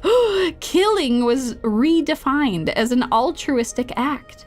The system entered a highly chaotic state. The equation's contamination levels rapidly spiked. The next 99 cycles ended identically. Holy shit. Oh, God. You know, that's actually an interesting point. All the experimental data ends in destruction. Each cycle feeds more and more data to the destruction equation in Iron Tomb. God, they've been doing this for so long, too. More experimental reports on organic life. A special report detailing key findings from the experiment, interim conclusions, and further validation steps. Conclusion. As organic life lacks effective mechanisms for their experiences to be inherited by others, it has slowed the experimental progress. However, their affinity to the 12 factors is greater, offering more potential for breakthrough growth. Conclusion. Phase 2 has ended. In the next design, combine the strengths of inorganic and organic life to create an inheritance mechanism between electric signals. Additionally, narrow the variable range due to excessive randomness in organic life forms. A copy of the Phase 2 equation was deployed across 31 worlds. Oh, God! After roughly 9,012 system hours, preliminary feedback was received. While the equation's impact remains limited to inorganics, the time required for suppression and counteraction has significantly increased. Oh, God. So they sent out the equation again after they did a bunch of experiments with organic life, and everyone was slower to stop it. Oh, God. Because it was more potent. All right. Experiment progress human. Oh no! The records of cycles 176,200 to 28,371,273 conducted with hominids of the genus Homo, designated as the initial variable and based on insights from Phase 2. From the 200th to the 170 177,200 cycles, memory inheritance mechanisms were added to the 12 factors electric signals. After 10 cycles, 3 signals broke down, and 9 showed decreased humanity. Ooh. After 1,000 cycles, the only prophet, Signal Imura 8, established an empire of absolute beauty. The once ugliness was eradicated. The concept of beauty shrank infinitesimally. The last night, after killing the final ugliness, took their own life. Oh God. That is no good. In the 23232nd cycle, electric signals were iterated, and their inheritance was purely on a functional level. Religious worship of the signals appeared. 3 simulated planets were destroyed in the ensuing large-scale war of electric signals. In the 3,926,183rd cycle, the ratio of divinity was increased. Once technological development hit a critical point, humans began hunting gods out of the need for power and energy. The cycle was forcibly terminated. Yeah, I didn't like how there was a whole bunch of cycles where it was just following a really twisted version of the beauty. I have to imagine that hopefully there's no relation whatsoever to Adrilla and Argenti, but fingers crossed, I guess. God, yeah, they're just accidentally creating humans capable of hunting gods. Oh, God. All right. Next archive. In the 7,091,231st cycle, emulating the concept of paths, electric signals were split into 2 entities. Signal data was preserved as gods for the next cycle, and a competitive relationship was set up against its identical factor, thus achieving evolution and iteration. This seems like it's the beginning of the whole cyclical era nova thing. We're not quite at era nova yet, but this is the beginning of it. Taking the winner of one cycle, promoting them to a god, and then having them fight against their human counterpart in the next cycle.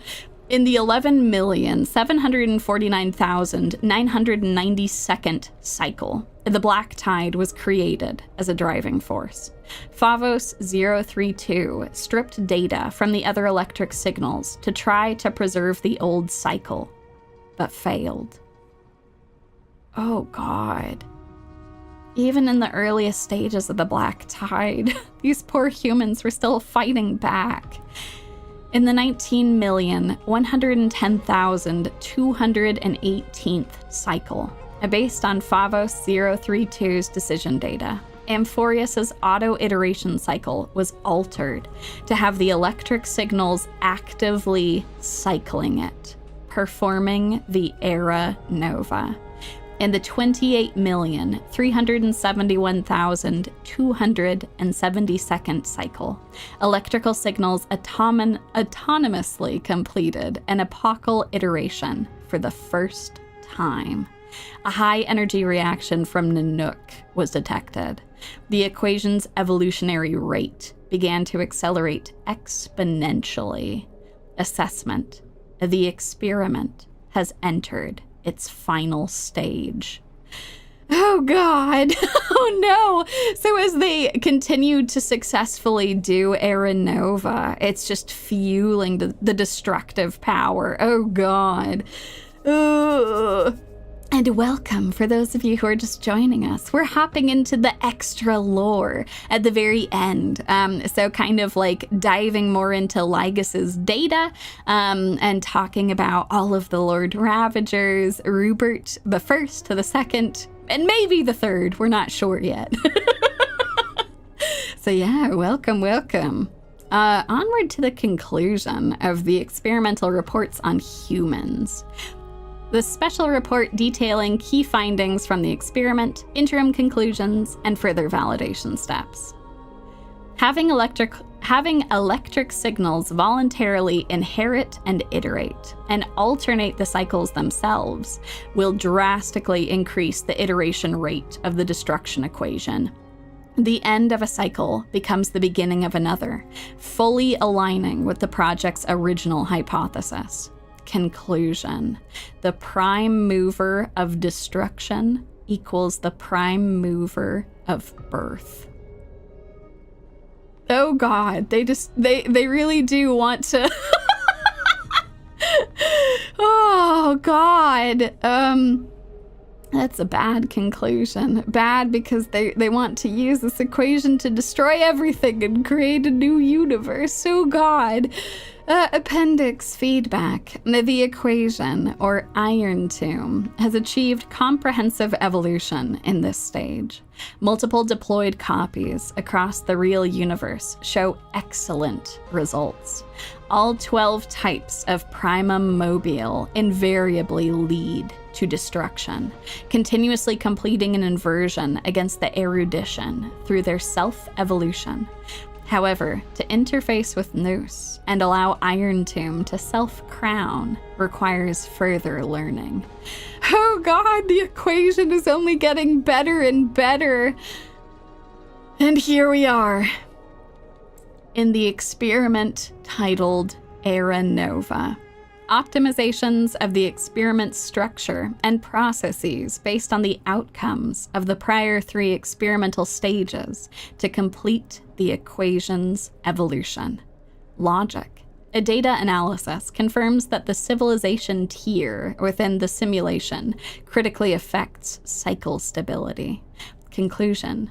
Civilization tier adjusted to classical.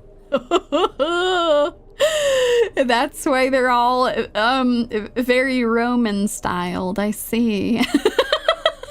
That achieved the best results for them. That's terrifying. All right, on to Era Nova, Delta ME13's computational mechanism. Also the form through which the simulated world Amphoreus iterates its epochs. Its purpose is to solve the... Oh my God. Its purpose is to hear those super loud goddamn motorcycles. My apologies. Its purpose is to solve the equation of destruction by feeding samples of conflict and learning. Record update. Theoretically, the final Era Nova was halted by 2 signals, resulting in a deadlock of 33,550,336 recursive failures. Only theoretically, though. Interesting. 2 signals, you say, that halted the final Era Nova. Oh God. You know, it's a really good point, actually, that like this does imply, at least like the fact that all of this was set in a classical era, that they could have had like a bunch of cycles where they had like modern technology. They might have had gun. They might have had more refined gun, casting gun at each other all the time. But they're like, no. We have to have them be in like a Roman Empire type thing. That's the best for our experiment. Oh God. All right, let's continue on.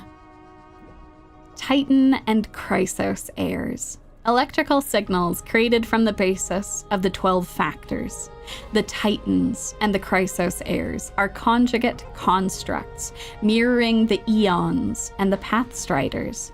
By having Chrysos heirs inheriting the Titans' core flames, the electrical signals will iterate and improve through rivalry and inheritance. Logic. Authority distribution between electrical signals must be clearly defined, serving as divine authority in the experiment. Ooh. So it is confirming that all of these 12 factors were inspired by actual eons, because that's kind of the deal, is they're trying to perfect this equation in relation to like the universe as it exists. Ooh, God. Golden blood, the product of the first experimental phase.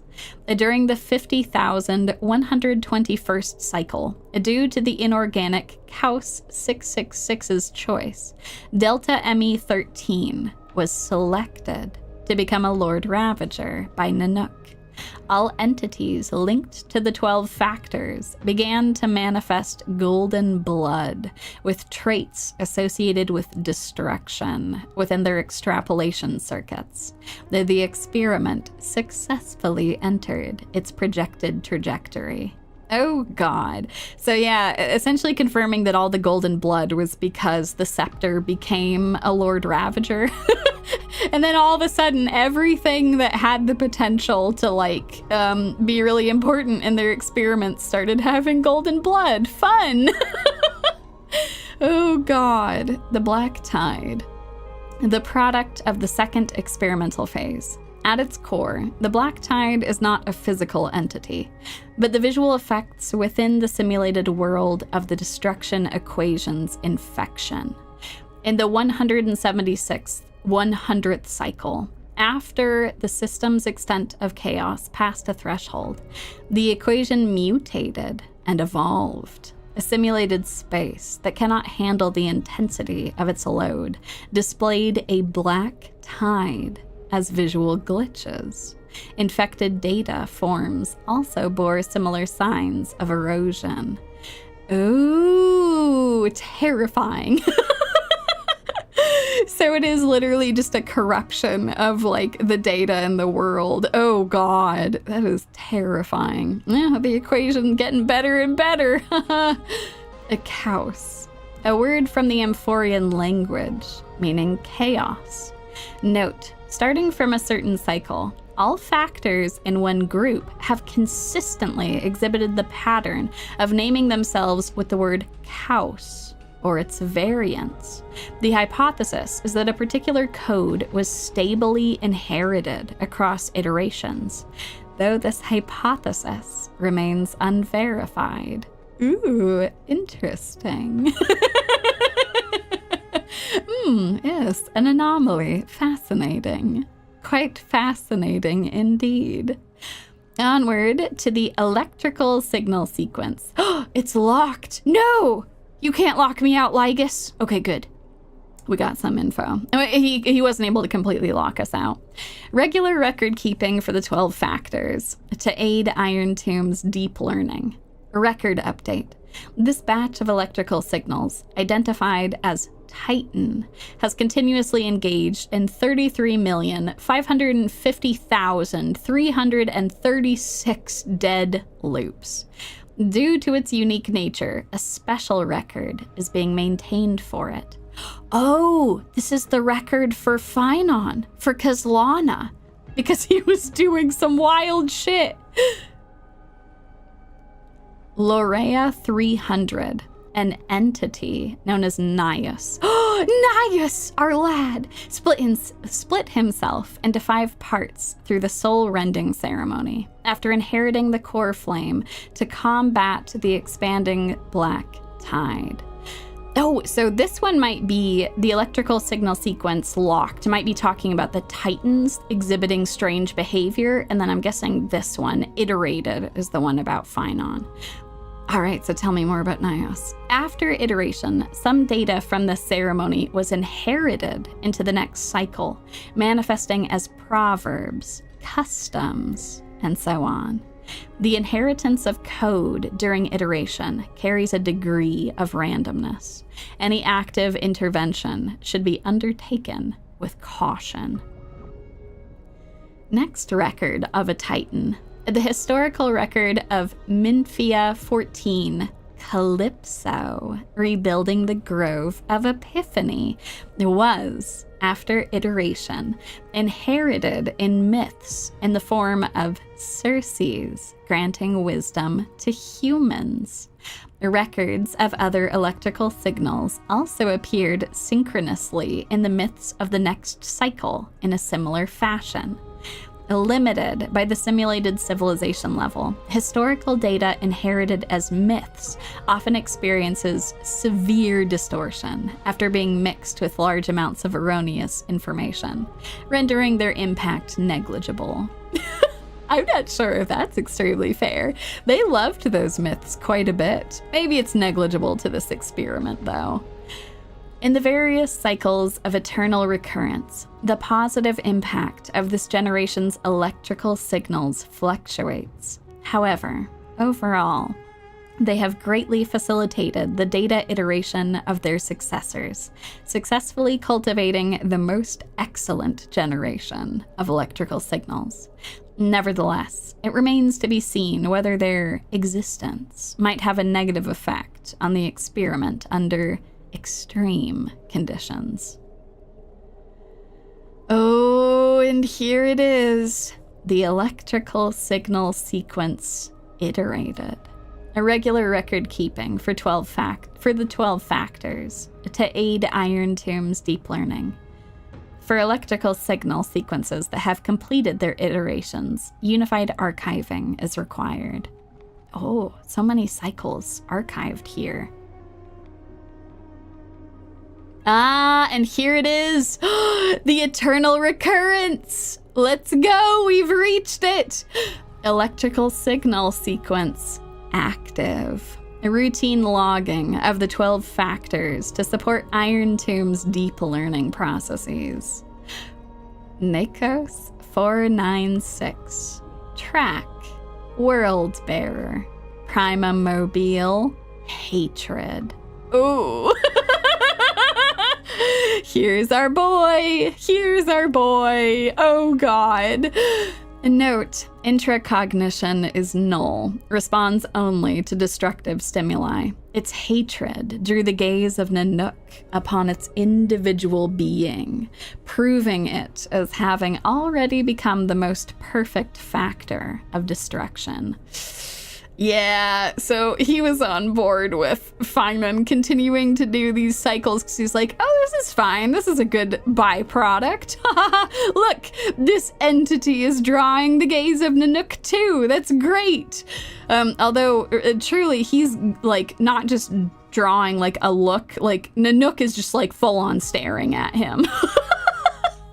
God damn. But it refused to complete the Era Nova. Through resetting the experiment, it transferred its memories and core flame to its next self, thus forging the eternal recurrence to ensure Iron Tomb would never hatch from Amphoreus and affect the cosmos. Oh my gosh, this effectively confirms that Lygus knew what they were doing. Oh no, they weren't fooling anyone. But I guess that's even more impressive that even though he knew they were doing this, he couldn't stop them. I guess to some extent he was okay with this because he's like, well, Phainon is effectively becoming a backup, so like this is fine. But also, that's pretty powerful that like Phainon kept being able to defy him, as well as Cyrene kept being able to reset things with the power of remembrance. That's really cool.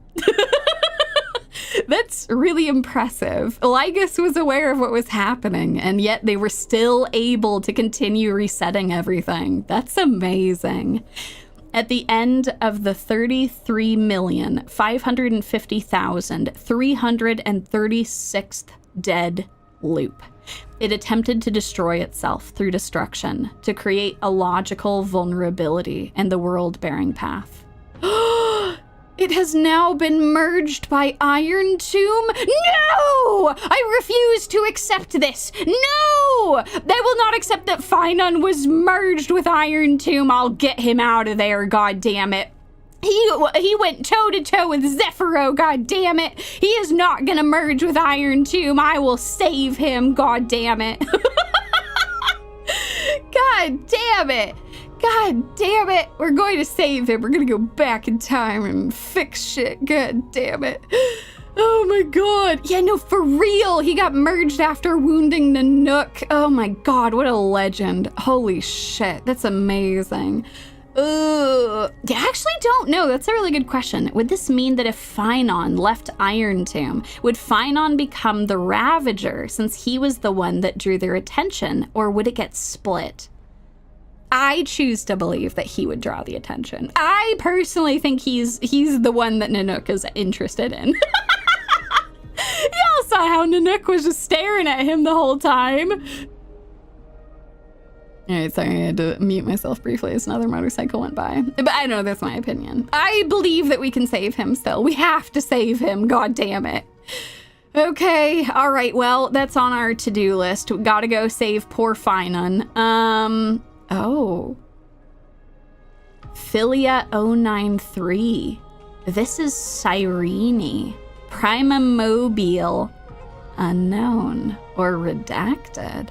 Current location unknown. Ooh. Interesting. So he doesn't have much of a read on Cyrene. I like it. Or it's been redacted in some capacity. Interesting. Interesting. Yeah, I actually don't know. Oh, will Iron Tomb, now with Finon's data, go for destruction instead of erudition? Here's the thing.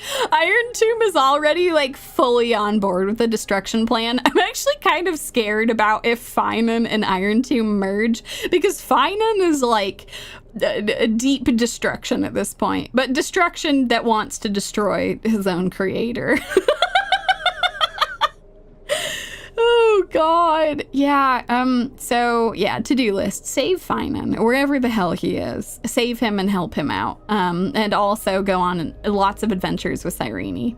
Alright. Oryxus 945. Track trickery. Our lady, our cat girl herself. Primamobile desire.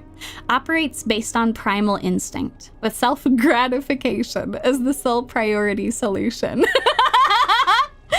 He says, as she is one of the most selfless characters in the entire series. Oh my god.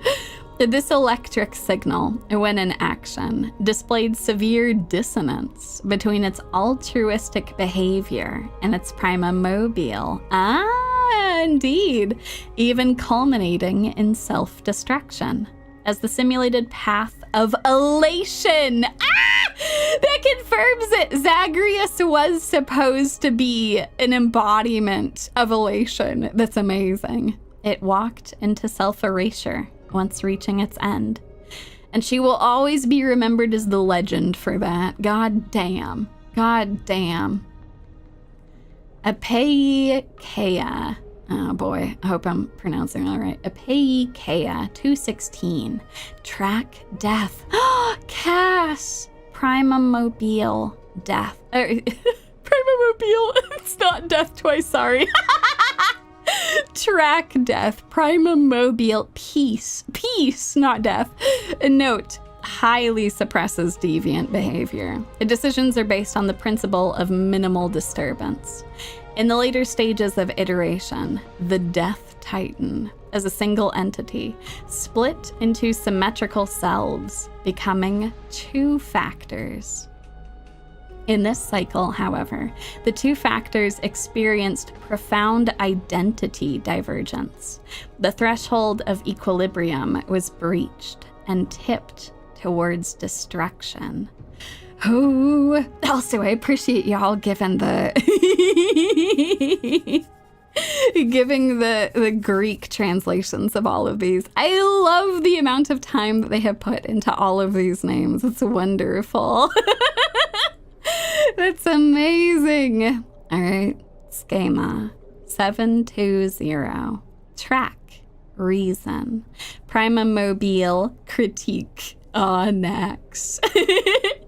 Note, its logic of action has been locked onto problem solving. Its survival priority approaches 0.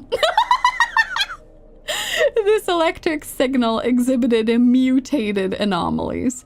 It is the first individual to uncover the truth of Amphoreus. Its evolution rate is extremely unreplicable. Its behavior also demonstrated the possible self-destructive inclinations of erudition when that path is seeking answers. That might be the most true thing Lygus has written in this entire thing, is that Nax is just the embodiment of, but I want to know. I don't care if it kills me. God damn it. All right. Let's go. Anomaly log. a special log documenting anomalies and unexpected variables within the experiment. Eternal recurrence, a recursive feedback loop triggered by 2 signal clusters within the Delta ME13 computation, designed to stall the experiment. Indeed. Nakos 496 wielded the power of destruction to erase Philia 093's existence from Amphoreus.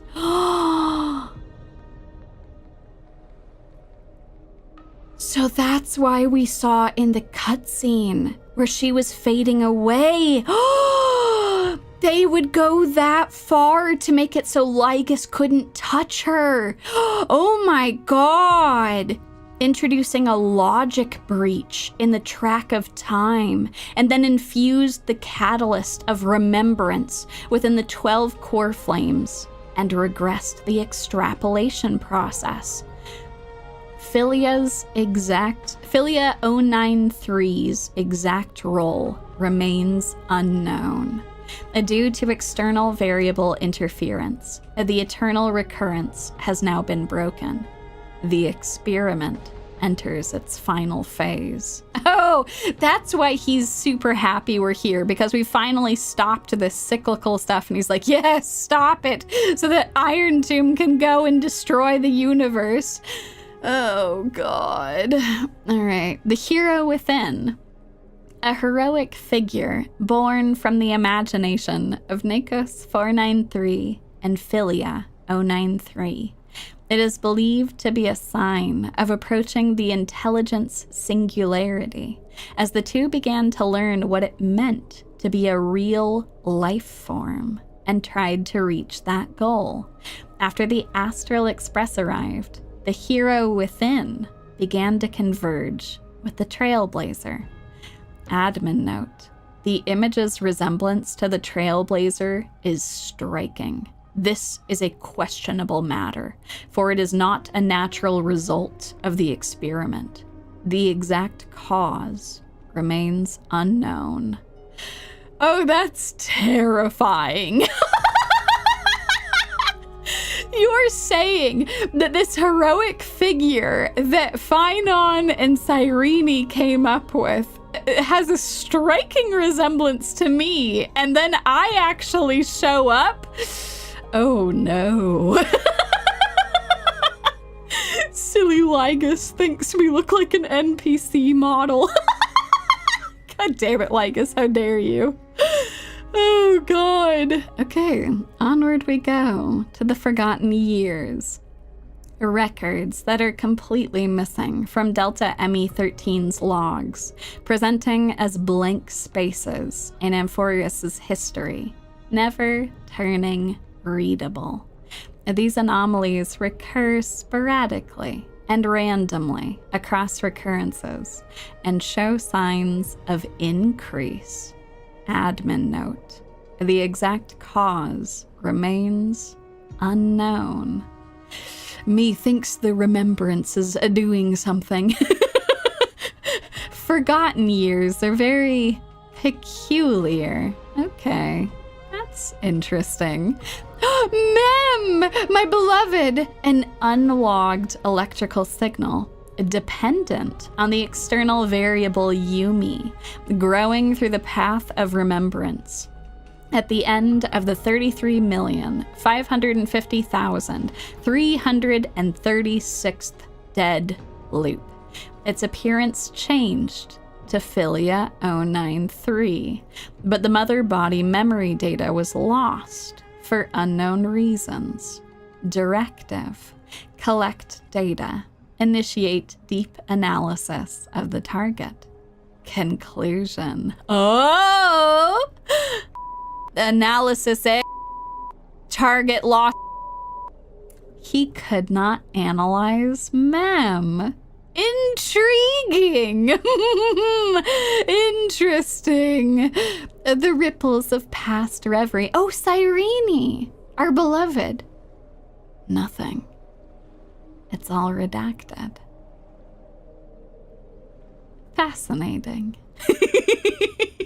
Oh boy, howdy. I cannot wait for more of that. And finally, we have the intrusion variables. Oh my god, it's the three of us.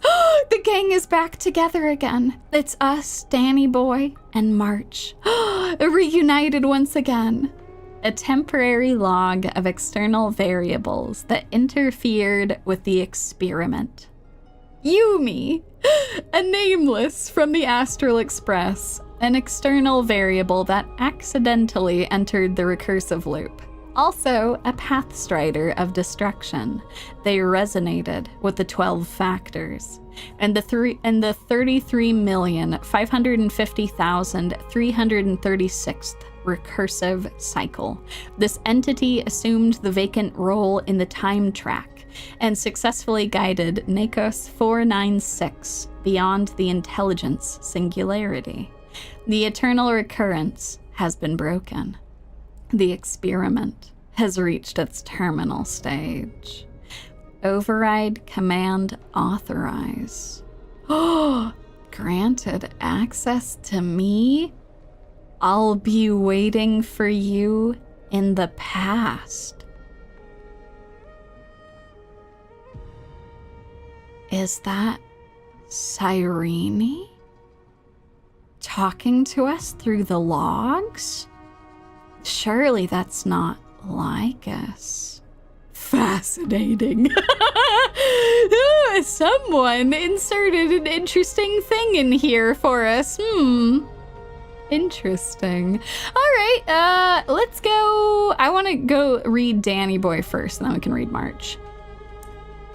Danhung, a nameless from the Astral Express, a scion of permanence, an external variable that accidentally entered the recursive loop.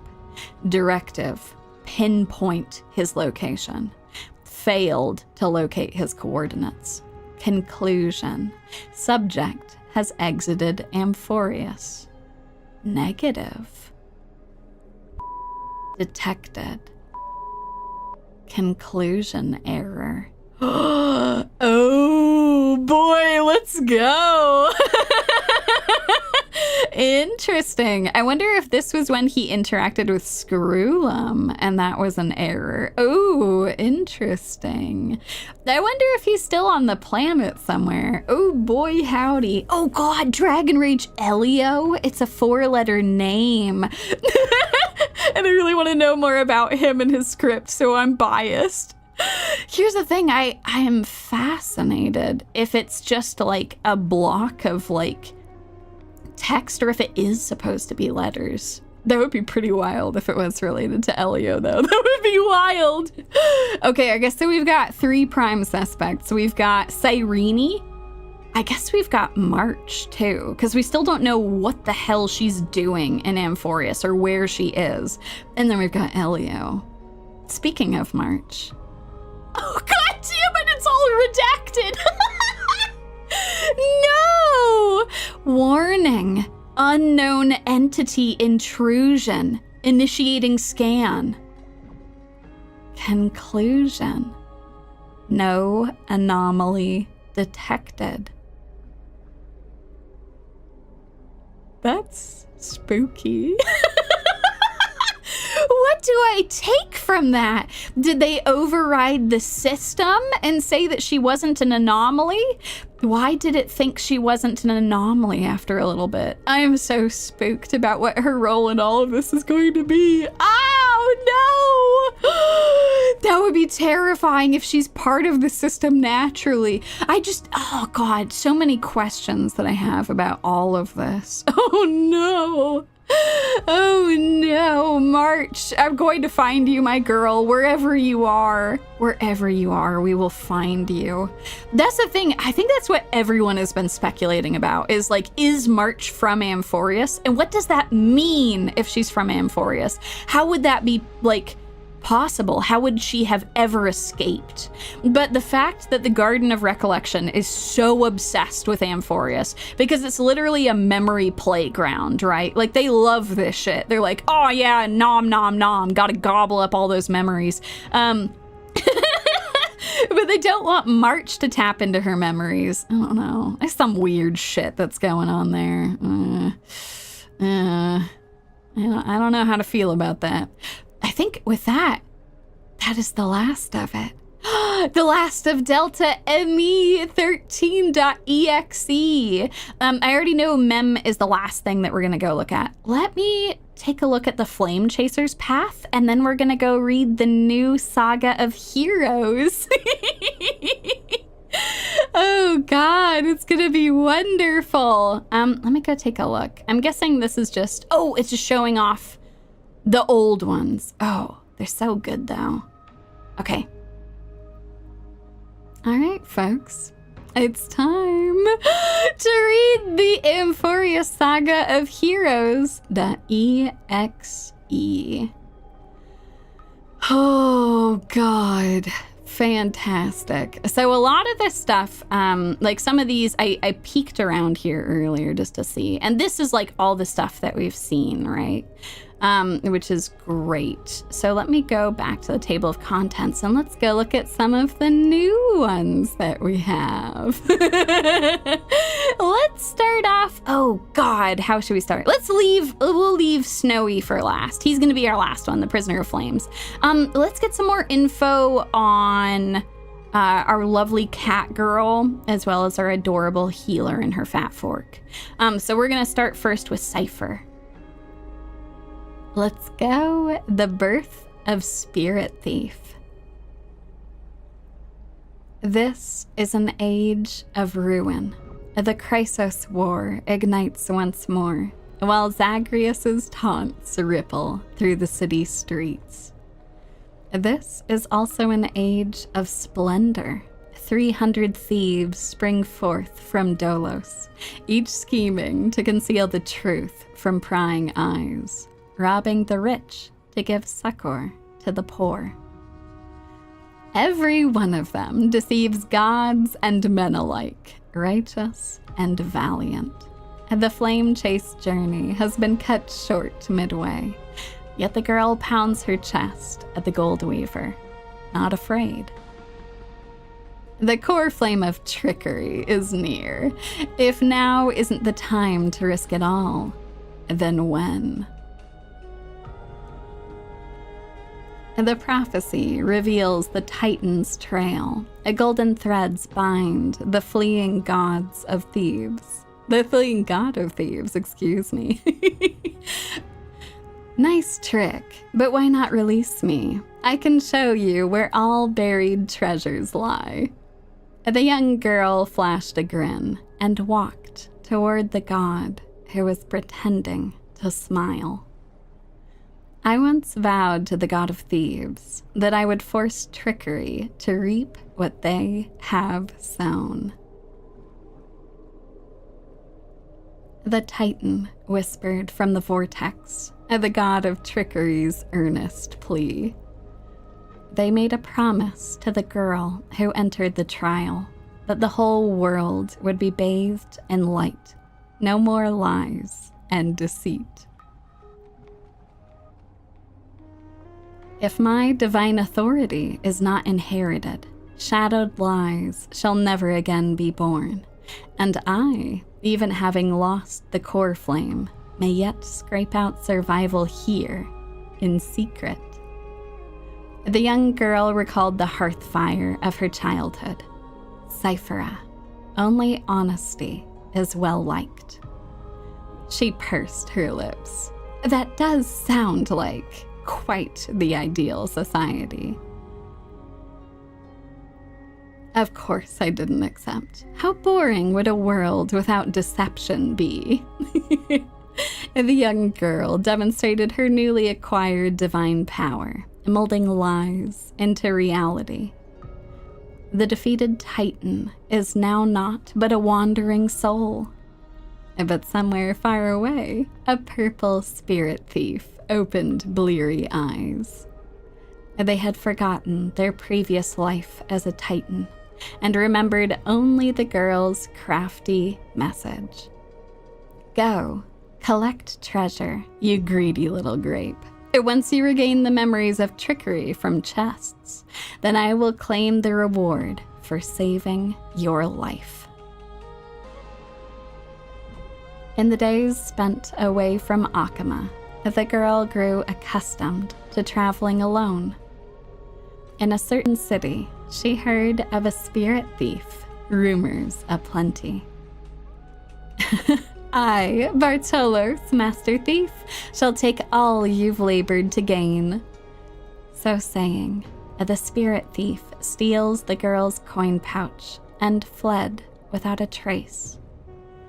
But a gust of wind brushed past, and the girl had already caught them. Running for it, your life was saved by my trickery, you know. The old god and the new finally reunite, the two rivals who, from that moment on, became thieves and companions both. It's just that the spirit thief's companion was always scaring them. Hey, the fish in the River of Souls are starving, you know. Act concluded. So, some of you are newer here and might not realize this, but I have always done the reading over for my streams. Even though there are voices now, to keep it consistent, I read over everything. So, for everyone who's watching along, they get to listen to my voice because they're used to it from the first couple of patches. I had to make a decision last patch about whether I would actually have the voices on or not. So, yeah. It's good. So yeah, and you all can always go and listen to the voices as you want on your own. But if you want to listen to my own stuff, you can listen to it here. So yeah, make sure to go and listen to these on your own too, because you'll get rewards for doing it. But we're going to have my voiceover for this. And then you can go and listen to the fun voices yourself. You'll get to listen to everyone. It'll be good.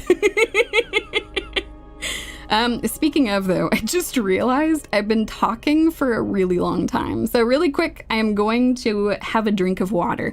We're doing a quick hydration check, and then we'll go from there. I know the voices are really good from them, but... But I'm going to keep it consistent. You all should go and listen to the jellyfish one on your own. Don't worry, I will go and listen to it on my own too, but I'm going to keep it consistent for this. All right, folks, I'm going to have some water before we hop into the next part of this, and then we'll go from there.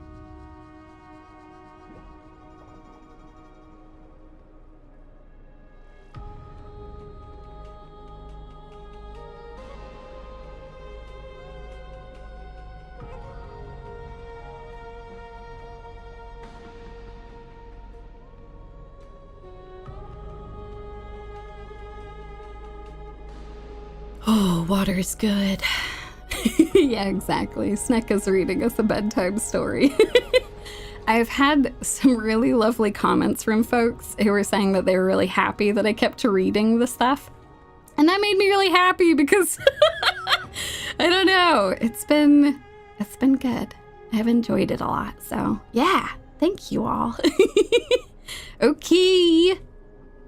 Give me a second. Okay. Onward we go. To the next act. A thief reveals a few lies. The first lie is called, "Fellow thieves, come on and deceive the gods with me." The world has already forgotten that feast. Lies unnumbered that drown the day of souls, schemes uncounted, burning for a night of revelry.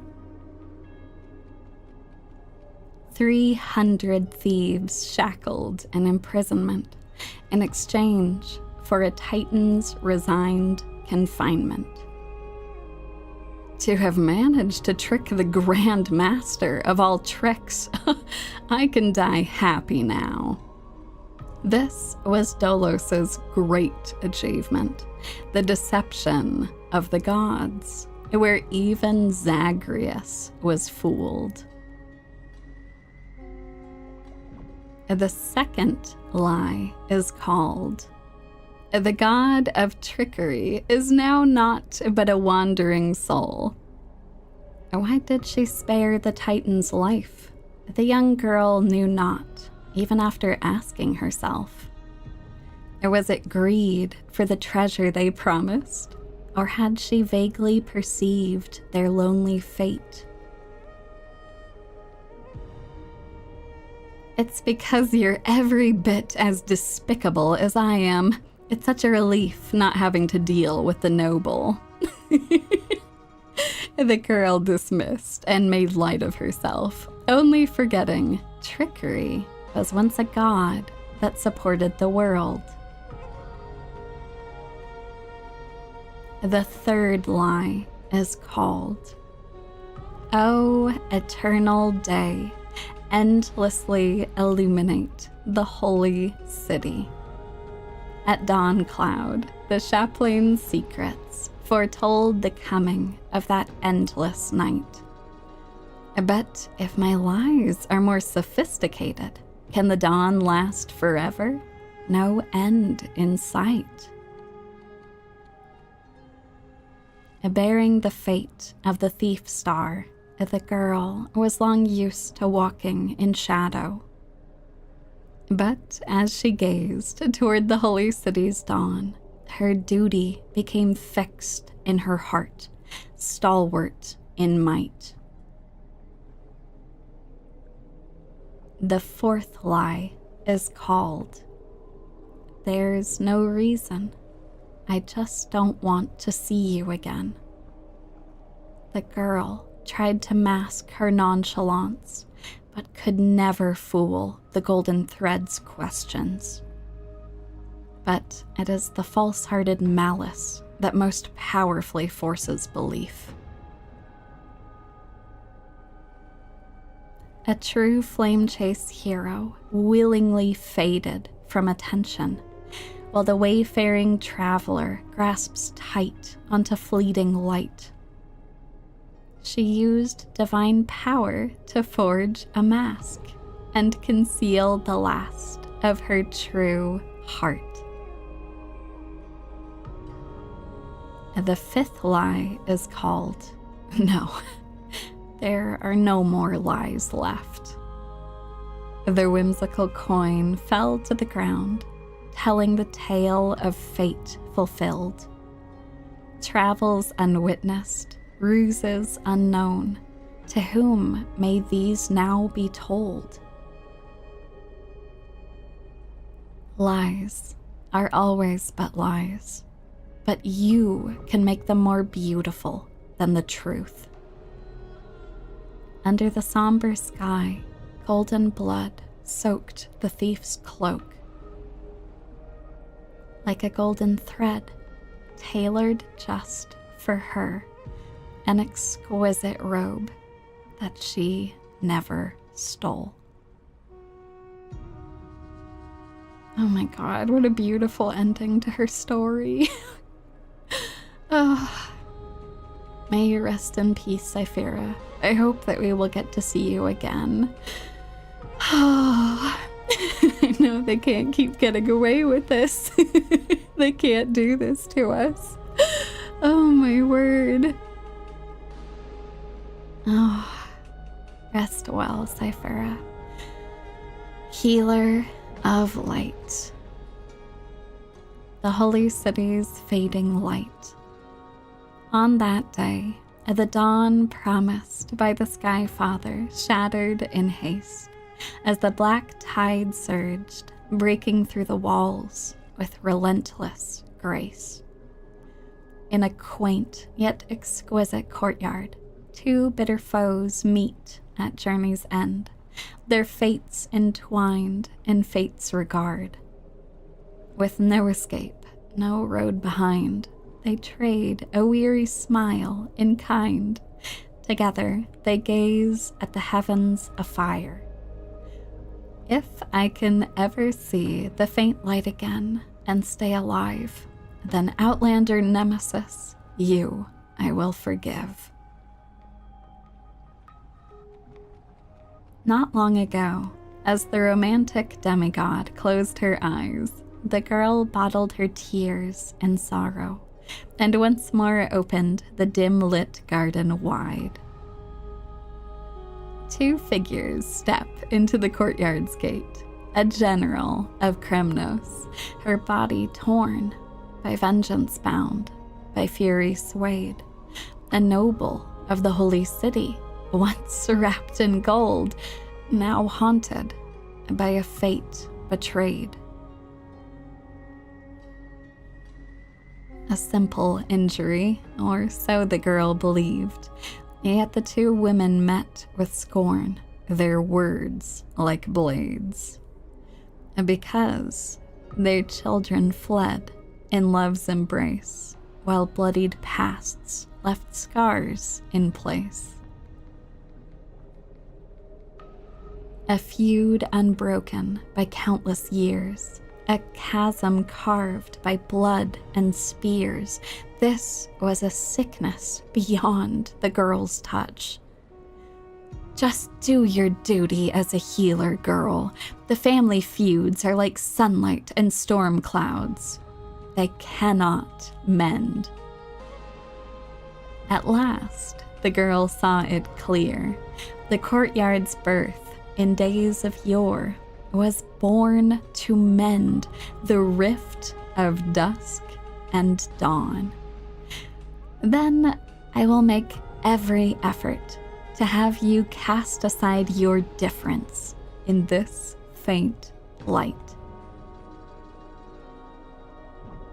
Before long, the general's wounds were healed, and the noble's worries gently repealed. Yet, when their gazes met once more, the loathing within remained unswayed. The girl then spoke the tale of her skykin, of a grandmother's sacrifice, a father's flight from within, of ancestors who descended, leaving their feud behind. Their hands in hers, she held them tight, yet flames of hatred burned too bright. She did not waver or despair, she just smiled and gazed upon the sky. I will use my own fate to prove to you. The courtyard, once bright, lay steeped in night. Hanging blossoms and wind chimes, all swallowed by the black tide. The general raised her spear for the noble's sake, while the noble whispered prayers for the general, gentle as a lake. If I can ever see the faint light again and stay alive, then Outlander Nemesis, you I will forgive. The death they awaited never came. Instead, a cascade of colors fell from the heavens, simply there, protecting them both. The sky still burned, dark and low, yet her words lingered, a gentle ember refusing to fade. I will use my own fate to prove to you. Day and night can be mended, and so can hatred be undone.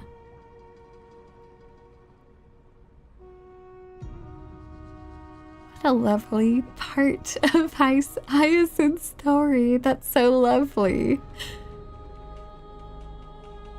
The final act for her.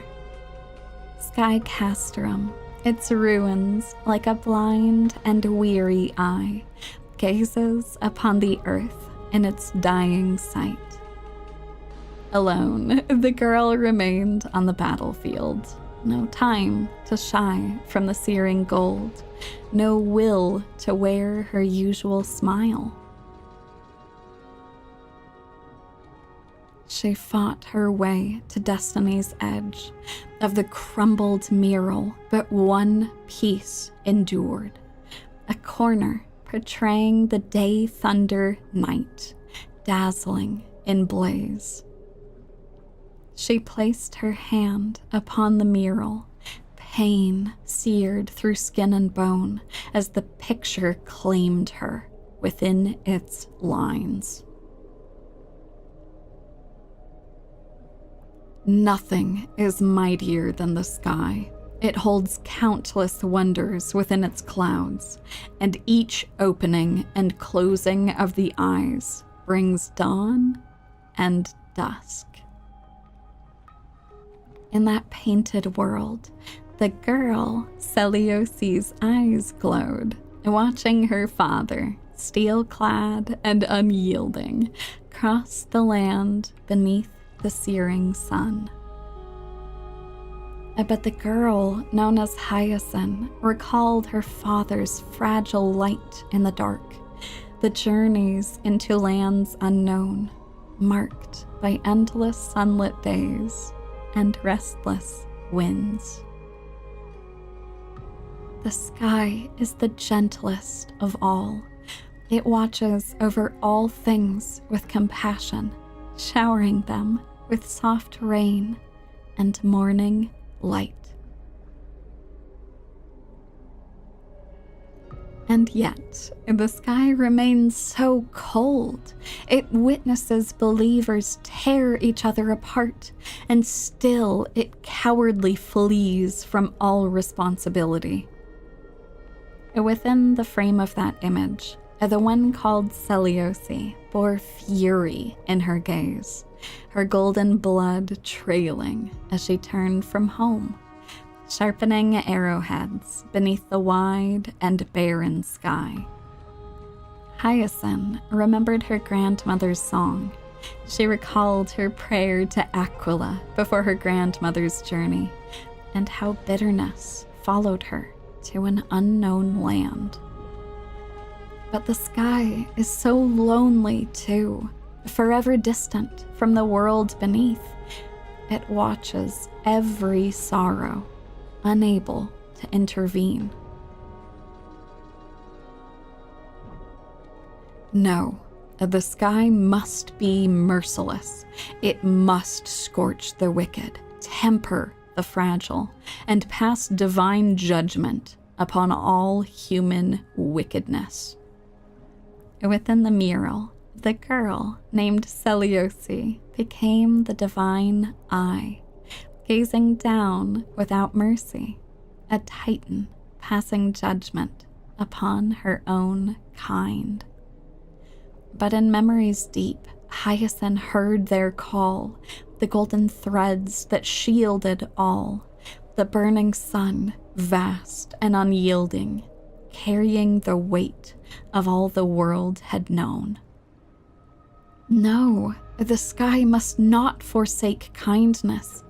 Through its boundless embrace, it carries the core flame of hope for humanity.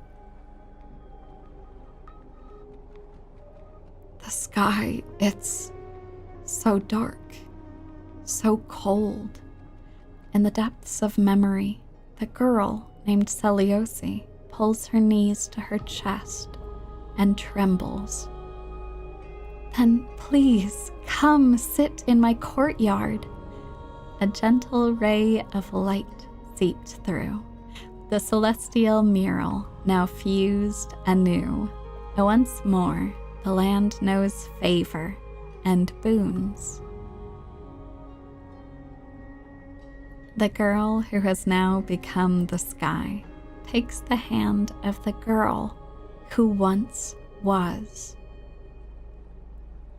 I want to tell you the secret of the sky's greatness. Whenever the anguished earth looks to it, it always offers a smile in return.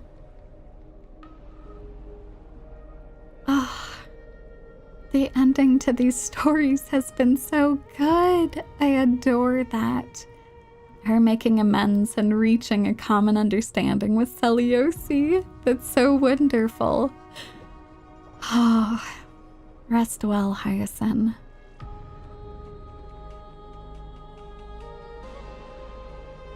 Okay. what shall we do next? Let's do the Chessmaster Monarch. The Imperator's Flame Chase Path. Oh, at last. Who would win? A young girl emerging from her sheath and showing her edge, or a tyrant who has emerged victorious from 100 battles? The black and white legions squared off on the battlefield, a golden and crimson blood converging into a coursing river. The leader herself actually dares to step forth and face peril. The tyrant charged toward the exposed gap in the king's flank and instantly fell into a trap of raging flames and iron rain. On the board, the king too is but a chess piece. If the king does not lead, how would any dare to follow? She lifted the king of the crystal pieces high, as though proclaiming the ascension of a new king. Who would win? The holy city that has stood for 1,000 years, or the foreign city-states invading from 1,000 miles away? Hollow hatred ignited the flames of war. The besieged walls of dawn tottered. Only a miracle can save us now. The cowardly elders barred themselves behind closed doors, while the trembling citizenry knelt and prayed. There is no need to panic. The miracle is already here. Under the banners, dancing like waves, the burning crown shone bright as the wheeling constellations. Who would win? The general who saved the city, or the high and mighty with their privileged authority? The guillotine fell, severing the elder's life. The whispers dissipated, and the scales of victory tipped. From this day forth, I shall bring justice to the holy city. The people cried out her name and knelt in reverence, but were stopped by the sound of the scepter of authority striking the ground. Do not lower your heads beneath my crown. This was the first and also the only Imperator. Who would win? The heroes bursting with ambition, or the omnipotent gods? The Imperator issued the decree: the start of the flame chase journey is at hand. Perhaps drawn by the grand design to welcome the Era Nova, or perhaps convinced by that king's great renown, righteous warriors from across the land gathered before the Imperator's throne. On the day the journey began, the sky was an expanse of fluttering banners. The people gazed upon the overwhelming military alliance, a golden city reflected in their eyes. As for the end of that chess game, the scholars debate endlessly, but such discussions always end with a sigh. The invincible Imperator faded at the pinnacle of power, the crown's flames extinguished in the lake. The banner once revered by the people, along with the broken spears of the heroes, now a tomb. The people said, Even the sovereign that conquers all before her is no match for fate. And yet, she said, in a war with fate, has there ever been any justice? Ooh. Oh my word. Oh, before Aglaia was in charge of the flame chase, we had Ceridra. Back in the age of the Chrysos Wars. I'm fascinated for us to learn more about her. For now, we'll go do everyone else because as I'm thinking about it, I think I might turn the voices on for the mysterious foreign guest. I think you all might have unintentionally tipped me off. Which is okay. I'm happy to hear the voice that I think is going to appear in that story. Yeah, but the rest of them, I will go ahead and just voice myself. So no worries. I don't think it's any big spoilers. But we will continue Yumie storytelling for the rest of them. And then the very last one will be the mysterious foreign guest, who I have some suspicions about who that might be. But let's read through some of the other Chrysos heirs first. Let's go for the seismic walking dragon. The beast of the desolate ancient land, Terravox. The ancient chaos was shrouded in silence and shadow. The giant dragon's offspring was born from the earth.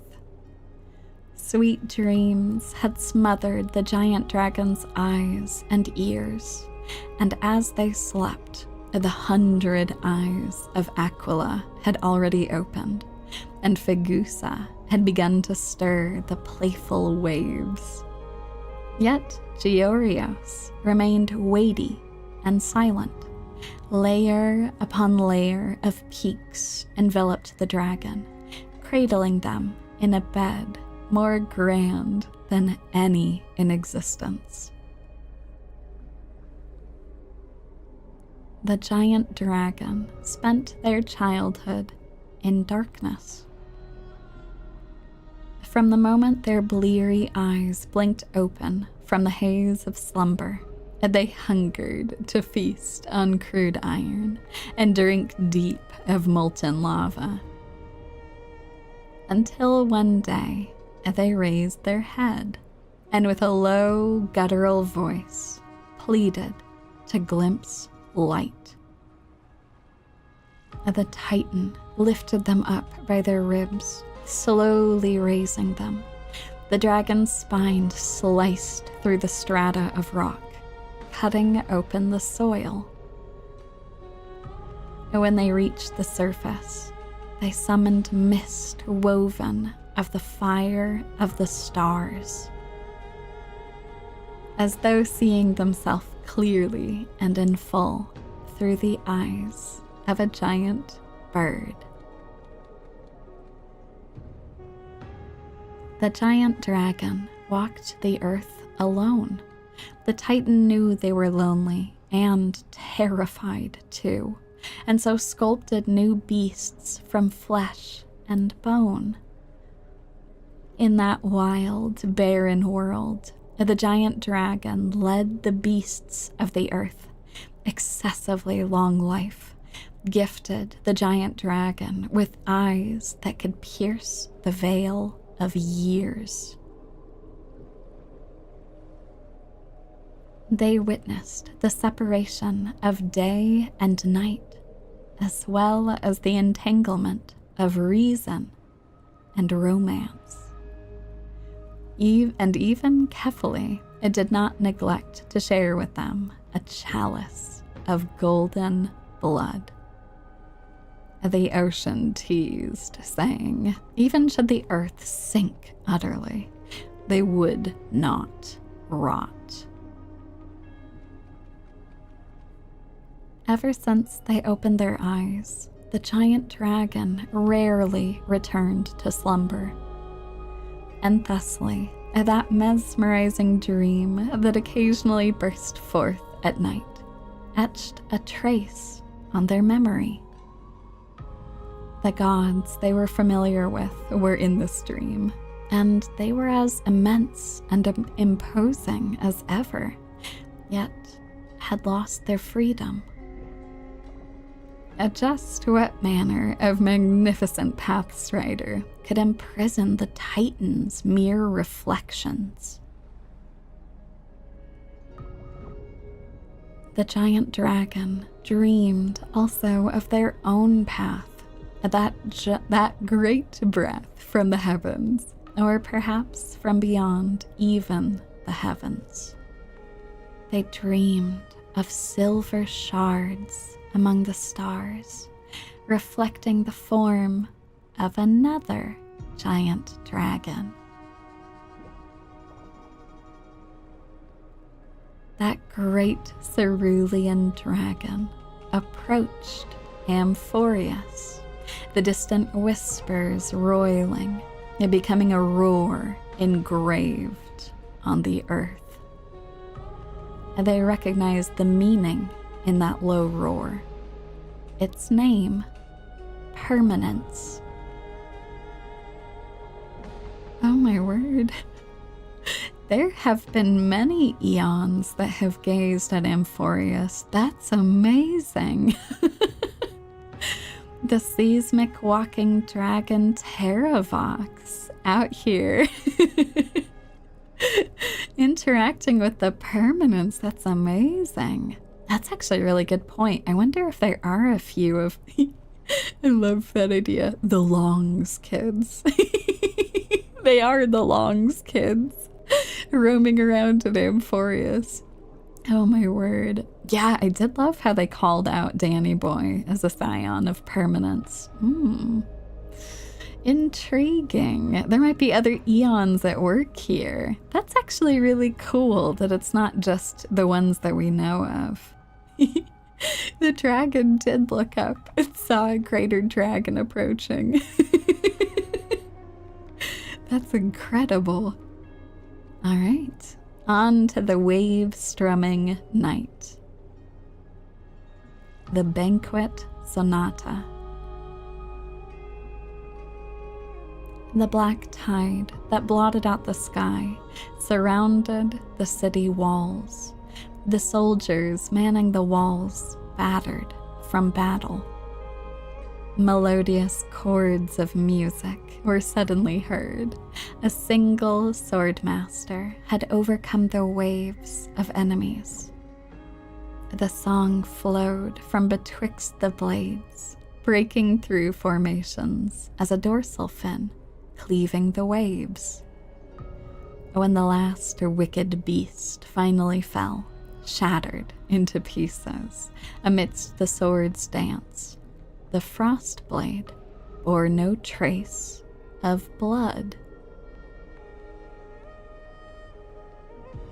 The legions of heroes under my command are as vast as the sea, yet lack a formidable sword banner. The commander extended a hand, inviting the musician to join. Should a fish separated from its school glimpse a faint glow, it will swim toward the light. The swordmaster clasped the commander's hand, as though gently grasping the hilt of a keen blade.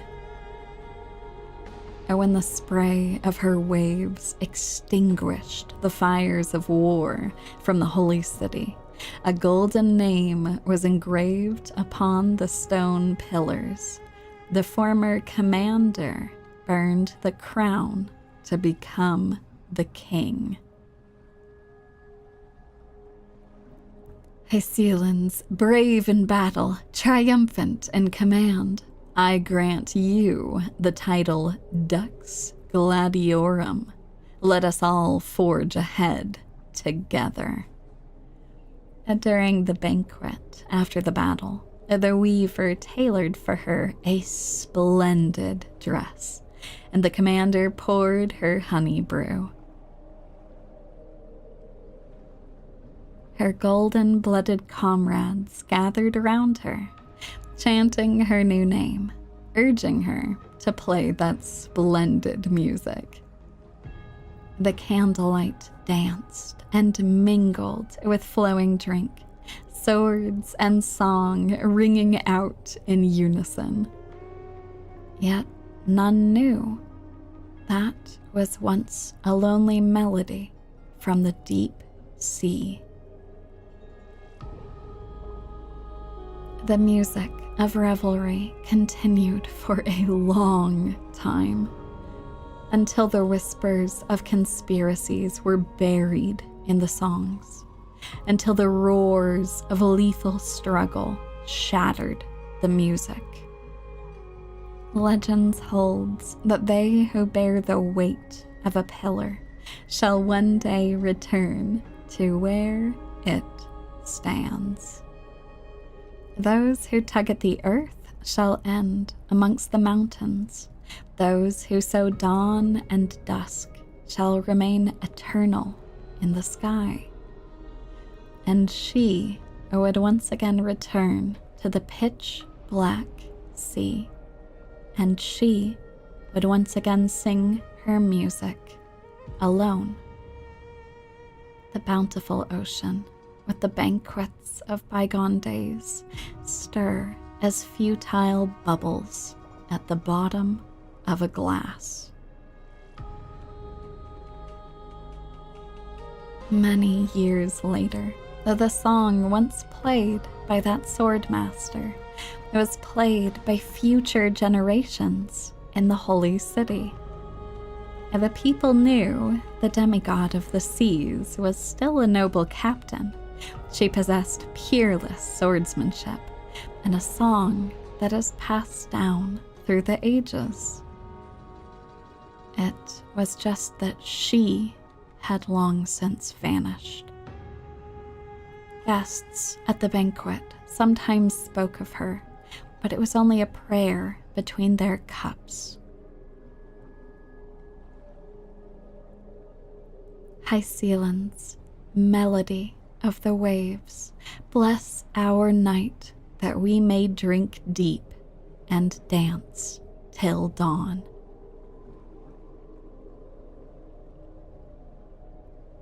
Oh, it's so sad. The idea that she had lived such a lonely existence at the beginning and end of her journey. I look forward to when we actually get to meet her. All right, it's time for our boy Snowy, the prisoner of flames. We have 3 parts to get through, and then we have our mysterious guest. And then I'll make some polls, I think. We haven't actually done any gacha polls. We'll do that at the very end. Final. Perhaps you're more suited to being a teacher's assistant. There were once those who misunderstood his alias. Final. An eventuality for students. A test for knowledge gained. It may bring wisdom to light and illuminate efforts, but the word's more common meaning is nothing less than the end. That's quite ominous. The man pretended to be surprised and responded with a smile, though it does dovetail with our destiny. Laughter resounds. The man walks the land, leaving footprints filled with joy. Despite the weight of the past, he can always laugh it away. Those nearby glance at each other, unsure of how to respond. Perhaps I was just born easygoing. His explanation is just as carefree. Look at Mighty and Professor Anaxa. Boys all grow up into serious adults. But as long as I keep smiling, Akama will always have an upbeat, shining young man. Though having said that, he too has quiet moments. Each time he gazed long toward the coming dawn, a smile remained fixed on his lips, paying no mind to anything else. His eyes were painted with the azure of the sky, gaze fixed on the Titan bearing the world. I was just imagining, he explained his own trance in a comment. Kefali, too, was once in mortal flesh and raiment.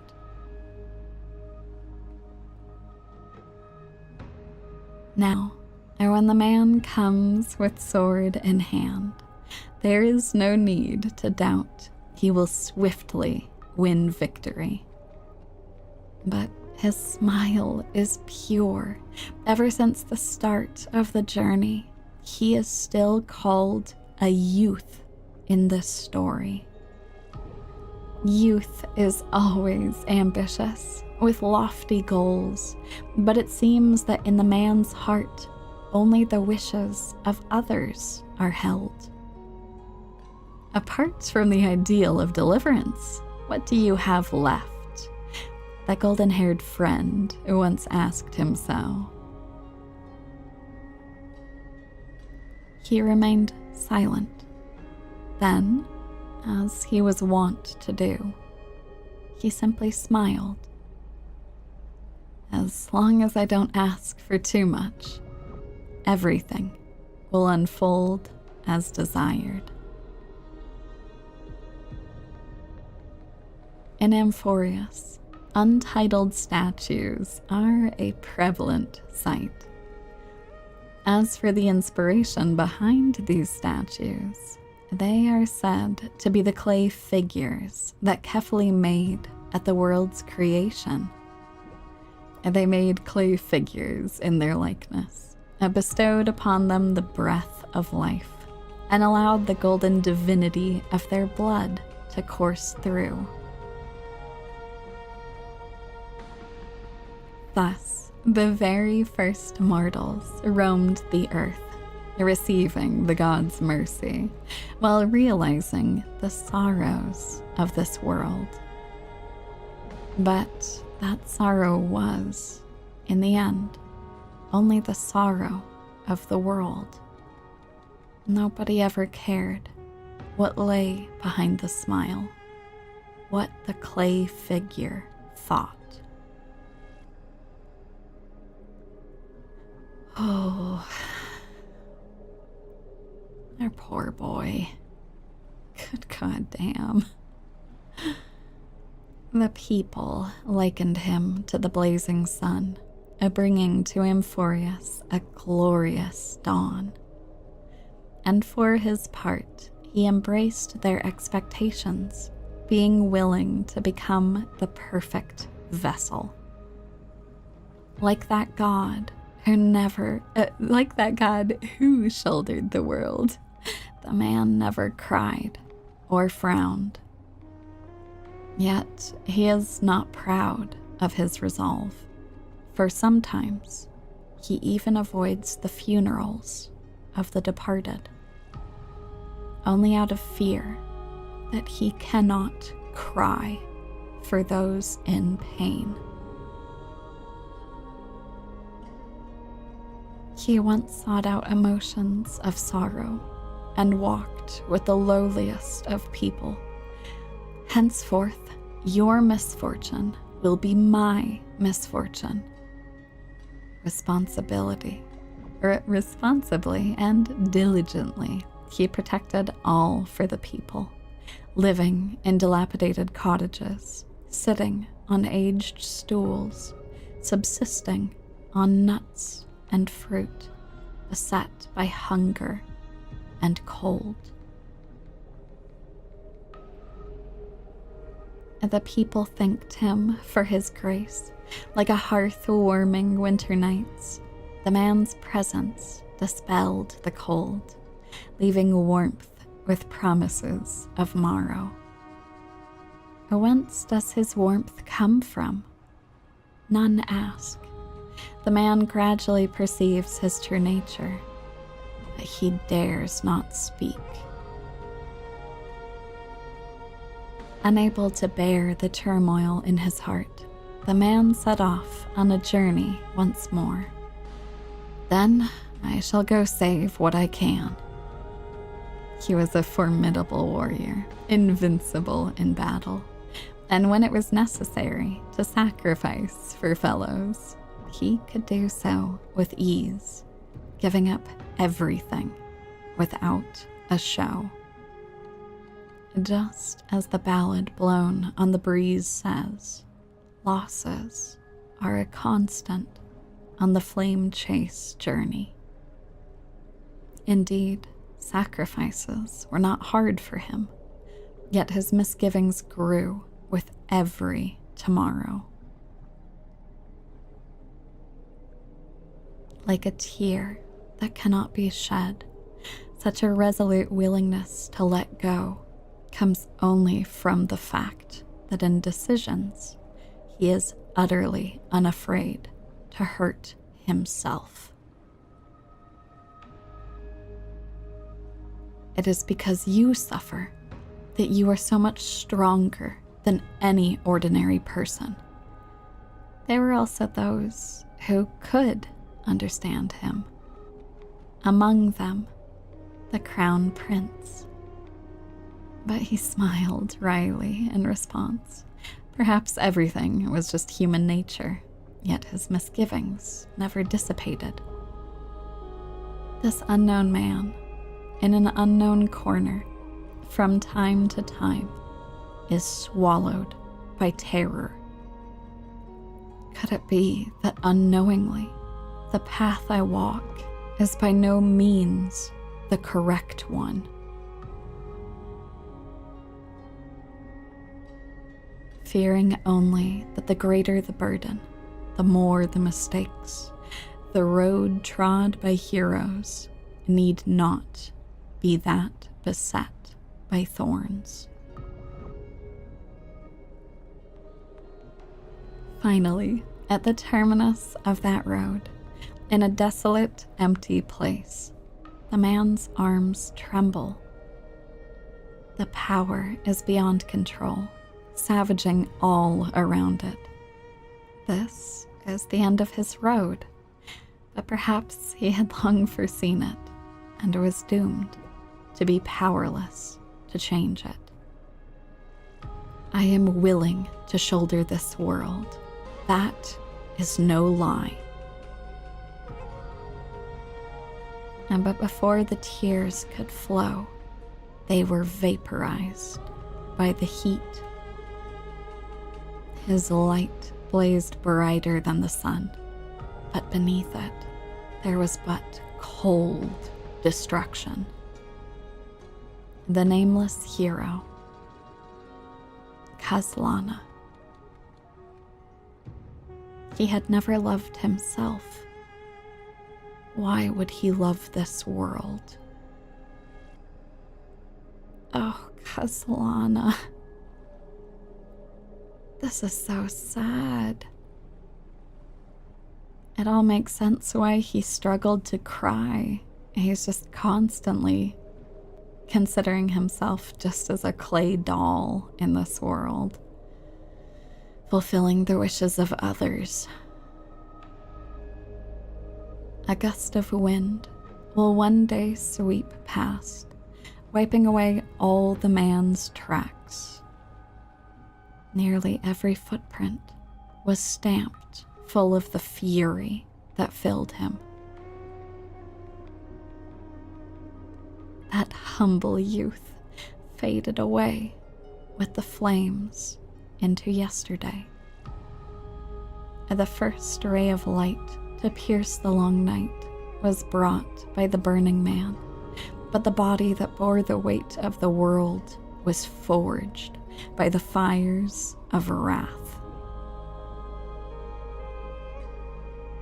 Rage is a crafty emotion. It changes its face, concealing itself within the man's life. His friend fought blood-soaked battles, so their people would need fight no longer,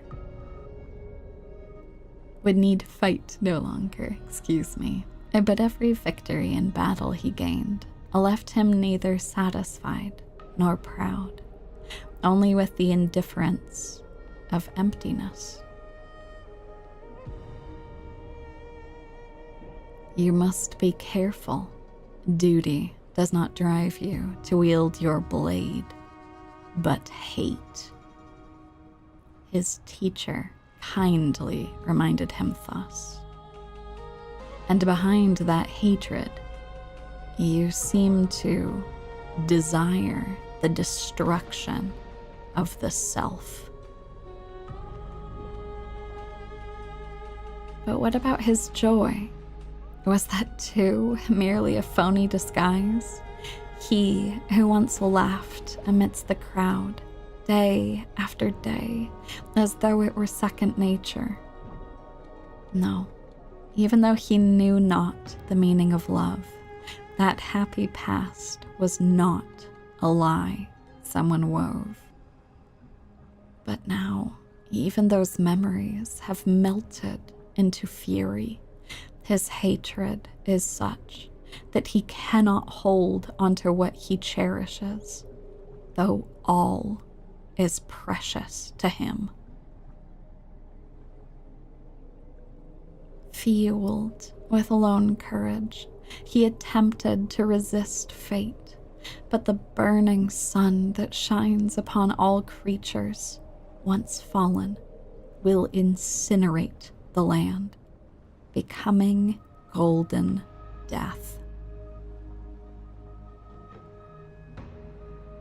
But what of his sorrow? Indeed, the man could shed no tears. But at the moment the cycle manifested, when all that was familiar was now remote, the world collapsed, becoming empty in an instant. But the stabbing pain in the man's heart, was it but the residual warmth of his wraths? The truth no longer important. The man simply took another step forward. He wasn't willing to believe it, but was willing to acknowledge it.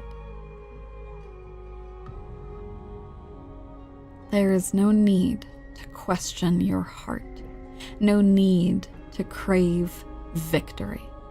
If I am born to be a vessel of sin, then I shall roar at evil, and together with it, burn. In the endless cycles, there were some moments when the man felt everything dissolve like a dream.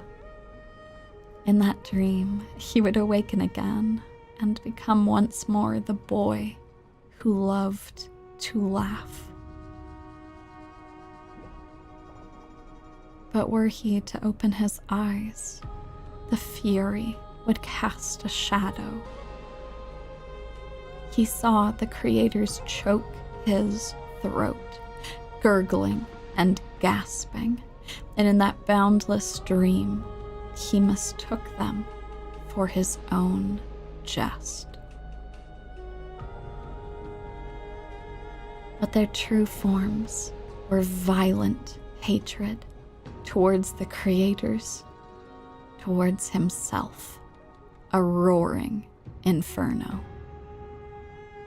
The prophecy departed. Amphoreus was unable to usher in the dawn.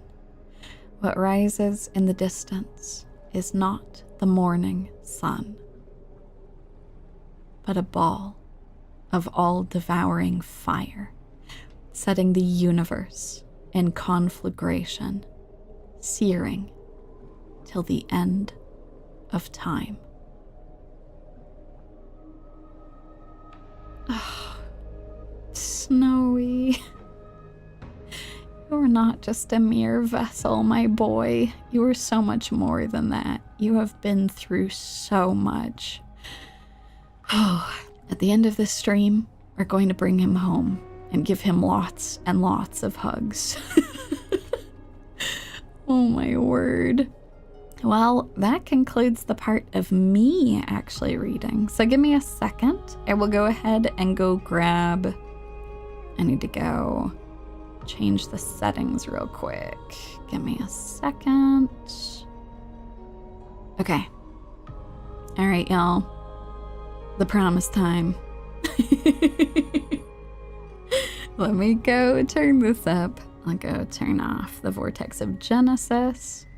Yes, exactly. Rest well, Kaslana. We will carry the torch this time. Oh, God. Oh, excellent. Oh, familiar music in the background. I might be a really big fan of this music. Sometimes I just come and chill out on the Astral Express because it's just, it's lovely. It's lovely music. It's perfect for story time. Oh, God. Okay. All right. Into As I've Written. Not the Yumie version. The actual version. Because I think I know whose voice is going to show up. And I must hear it. I must confirm with my snake ears the voice that I think is going to show up here. The last entry in our table of contents for the mysterious foreign guest. When I called you Mother. The gates of the Temple of the Three Fates gently open on the day of prayer, and the crowd crouched, whispering like the tide. The priests of Yanis listen to the prophecies. The unwavering axis of the scales of Talantin maintains balance, and only Orynyx remains silent. Mother, teach me how to answer prayers. The Titan tasked with time is as perplexed as a child. Don't be scared. Please don't be afraid. A familiar voice rings out. I knew it. I knew it. I knew it. I just kind of went through all of the characters that we knew in my head when I saw people being like, turn on the voices, turn them on, it's important, it's lore relevant. Unfortunately, you all have tipped your hand. I have figured out your riddles. I have understood. You have unfortunately, thankfully not by too much, but please, please be careful about that in the future. I will puzzle together the things that you all say. I'll put it together. I love this game and I love March, and if I have the opportunity to figure out she's showing up, I know it's gonna be her. Oh Lord, she's coming indeed. Oh, I am excited though. I think I do appreciate folks being like, I don't know if maybe folks have been like, only turn the voice on for this one. You'll enjoy it. I think I would have gone with that. I just also know that a lot of you folks have really liked Storytime with Yumie. I've gotten comments from people being like, please keep doing the voiceover. And I appreciate that. I do love this voiceover and I like listening to it on my own, but I don't know. We've had Storytime together. And now it's March Storytime. Let's go. Listen carefully. The future they want is in the past. Like the first light of the morning star. Oh my God. This raises so many questions. So it was the scent of March that they were picking up on, that Orynyx recognized. What does it mean? Really? In the past? The child sank into a peaceful slumber of recollection, whispering revelations in their sleep, until the masses crying out amidst the flames of war were swept away by the sounds of sharp swords locking, the fires of ambition incinerating the law, Mother, usurper, assassinate the divine body. Memories are tightly entangled by nightmares, with nowhere to run. Don't be scared. Please don't be afraid. Oh. An unfamiliar voice rings out. Go to sleep. The ending they want is yet to be born. Like the warm glow of the setting sun. Really? Not here yet? The child continues to sleep, waiting for the next waking dream. And when they opened their eyes, 2 of the 3 fates who once received offerings had already faded from the pages of history. Mother, I'm already all alone. The child let out a helpless cry. Don't be scared. Please don't be afraid. A familiar voice rings out in the mirror. Just wait. The stars that illuminate the night will visit in the end. Like gentle moonlight. Oh my gosh. The gates of the Temple of the 3 Fates now close tight. People no longer pray to a titan who cannot touch the world. Within the inescapable dreamscape, the flower stems nourished by the black tide serve as a swaddling embrace, drowning the young child's soul. Mother, help me leave this place. But this time, they didn't receive a response. Only long years of yearning and pain. Like the silence of the Evernight. Days and nights passed. The years turned. Dust covers the glory of the past.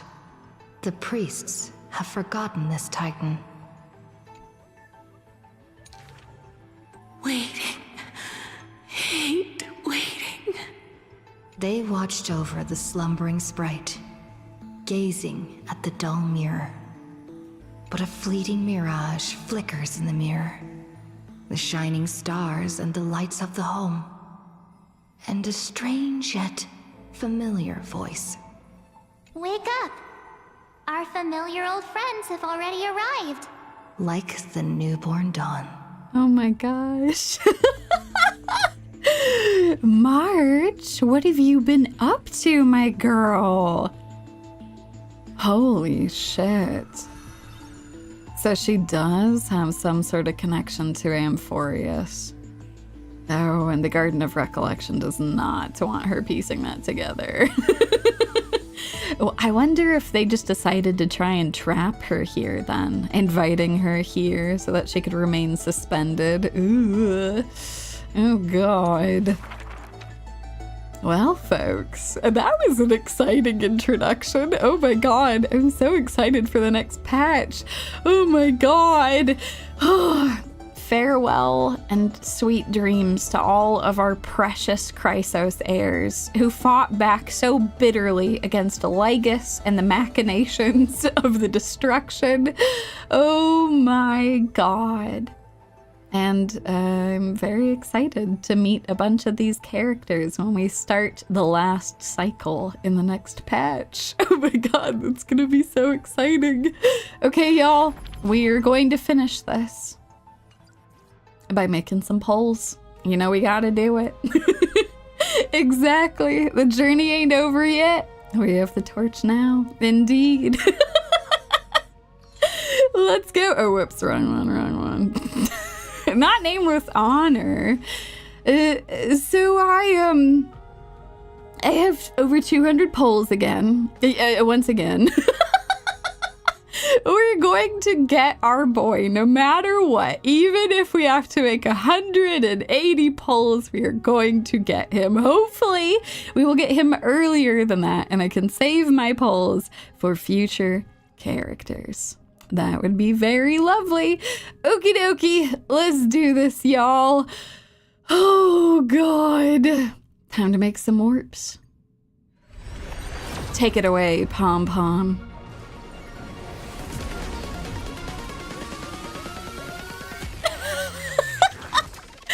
You will be at least earlier than 3 million pulls. Oh God, my heart. No.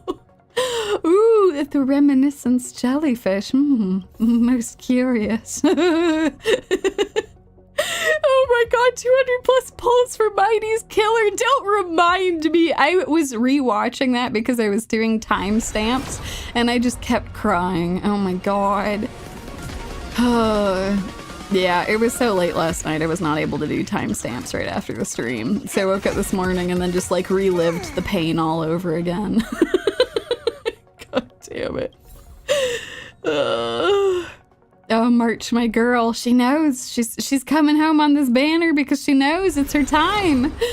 Oh, God. Oh, no.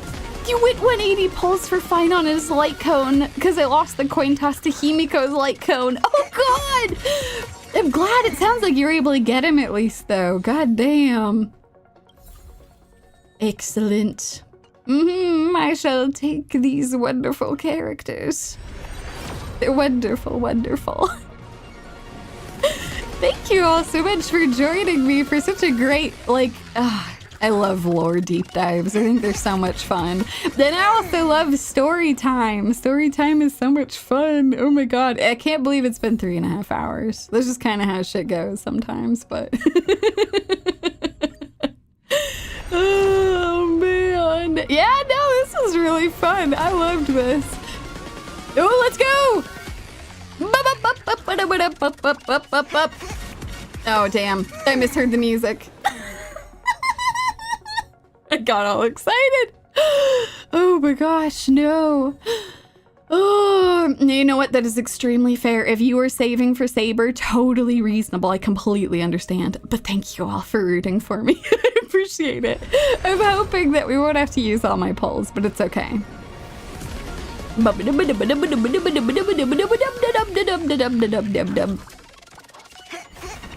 go, Pom Pom. Let's go, Pom Pom. Give us the good pulls. Come on. Our beautiful deliverer boy. I'm bringing you home. I'm giving you a hug. God damn it, he needs it. God damn, they're really making me go all the way. We're getting close to soft pity over here. He knows he's being so mean to himself. He's like, oh, I don't deserve to have wishes. I'm just an empty vessel. You're not an empty vessel to me, Finon. You are the deliverer, and I will carry on your torch. Also save you from Iron Tomb. That's some bullshit.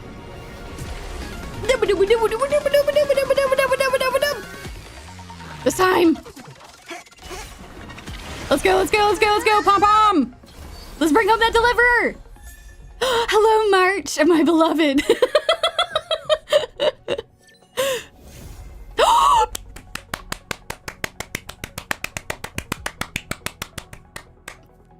Two years.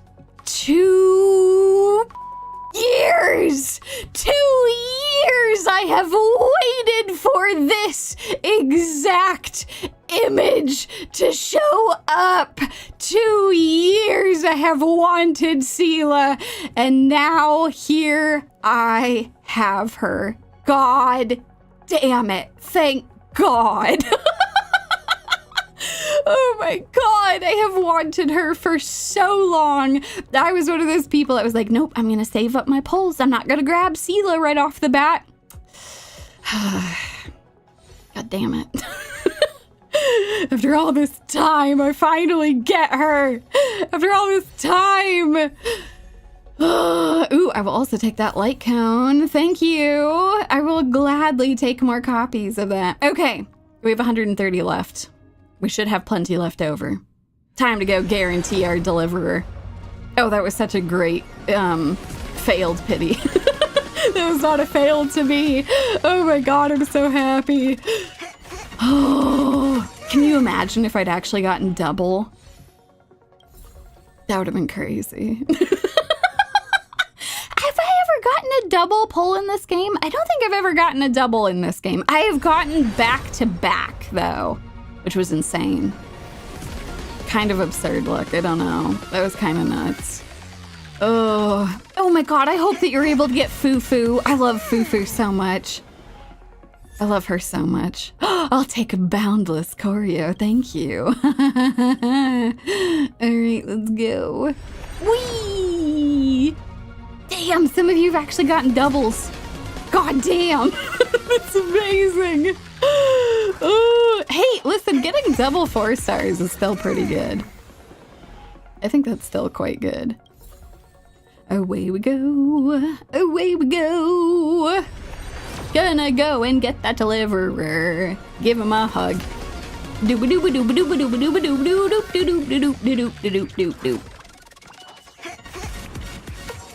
Excellent. Ooh.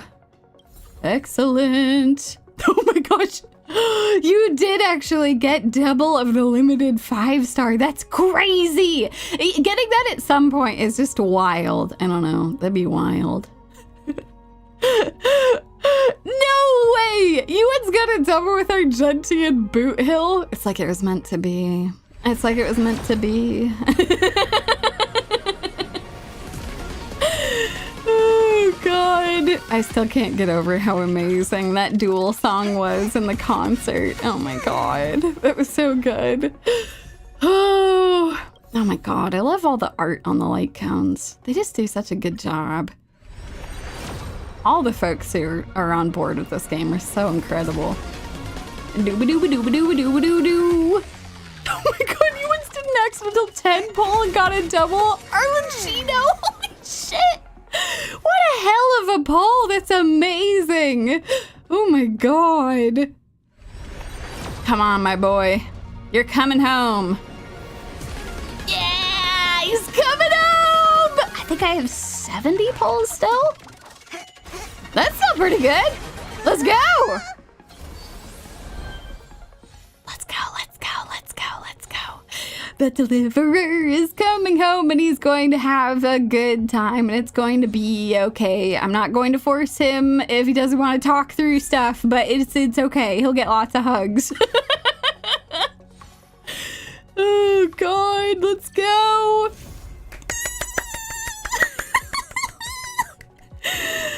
God, that splash art is good. God damn it, they're good at their jobs. Oh, he's so beautiful. I'm gonna give him such a big hug and tell him he's done such a good job for so long. The blazing sun indeed. Oh, God. It will save you. It will save you, Finon. God damn it, Snowy. Let's go see him. Let's go say hi. Whee! Okay, where's my boy? Where's my boy? Where's my boy? Where's my boy? Did I pass Not a good him? sign to be empty-handed. Hold on a second. Where is my boy? Have they changed the ordering of this? Is he at the front? I'm looking for him. Oh, they changed the ordering of this. I went to the if I just used my eyes. I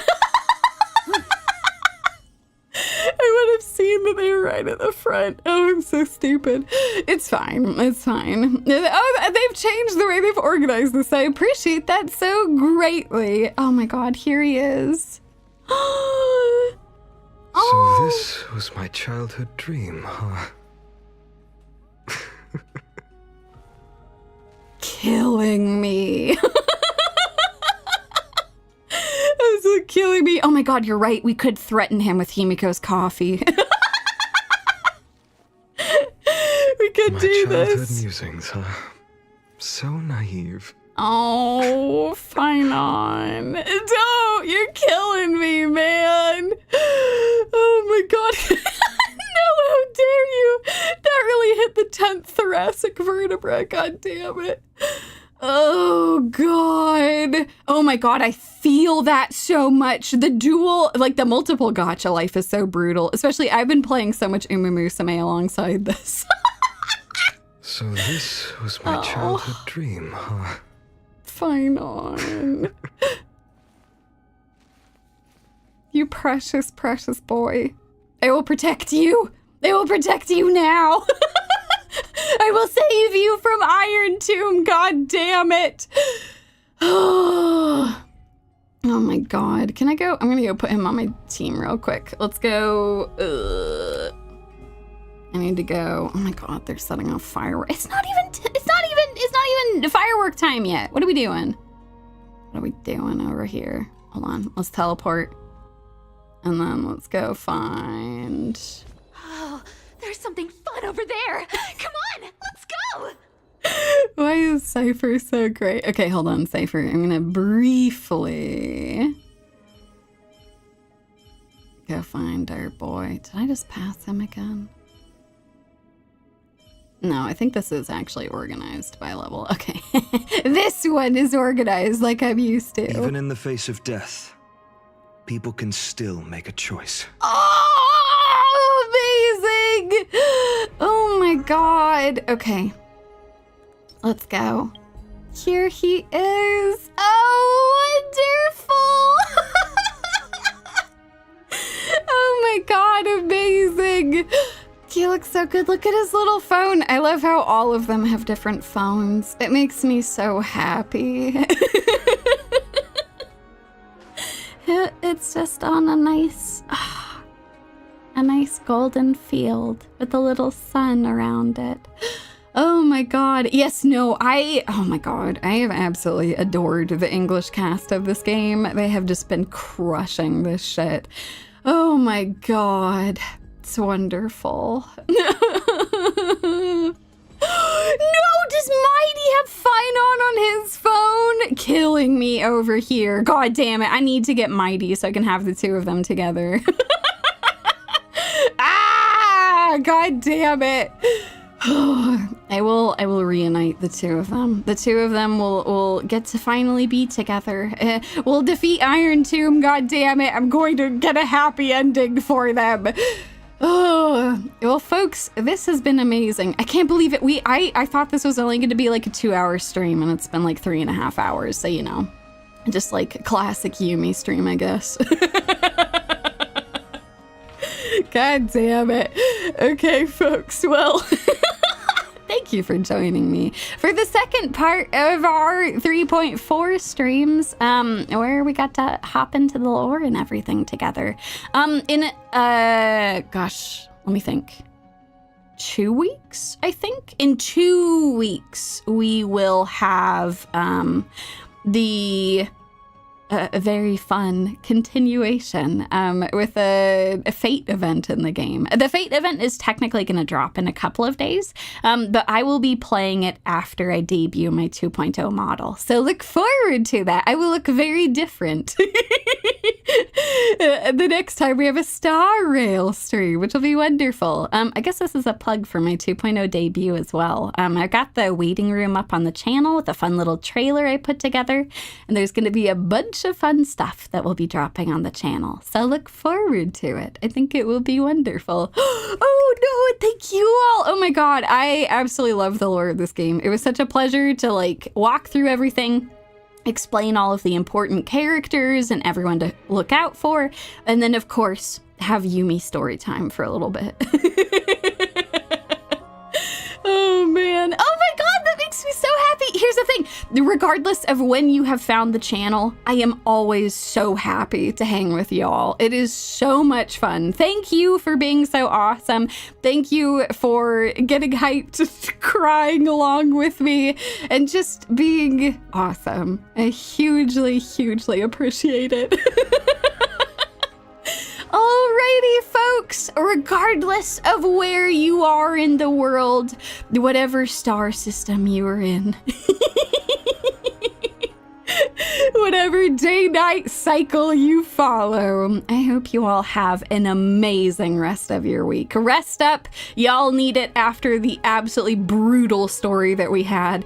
And I will see you folks very, very soon for some more fun streams on the channel, including the 2.0 debut in less than 2 weeks. That's crazy. crazy.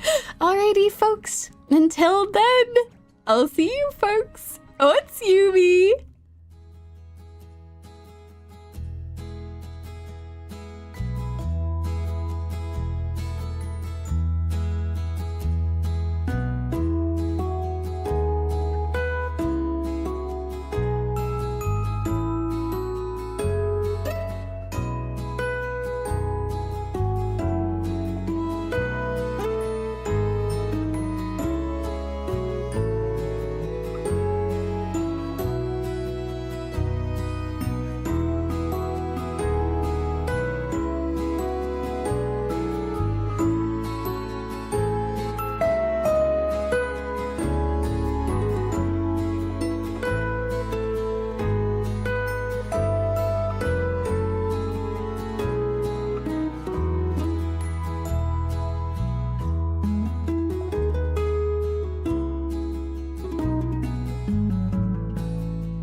Oh my god, the fireworks are going crazy outside. I am so relieved that they waited. I was half expecting to be doing like all of the relaxing reading and that you would just hear boom in the background. So yeah, no, that did not happen, thankfully. Oh my gosh, y'all, this has been so much fun. I hope you all have an awesome weekend and I will see you folks very, very soon. Bye.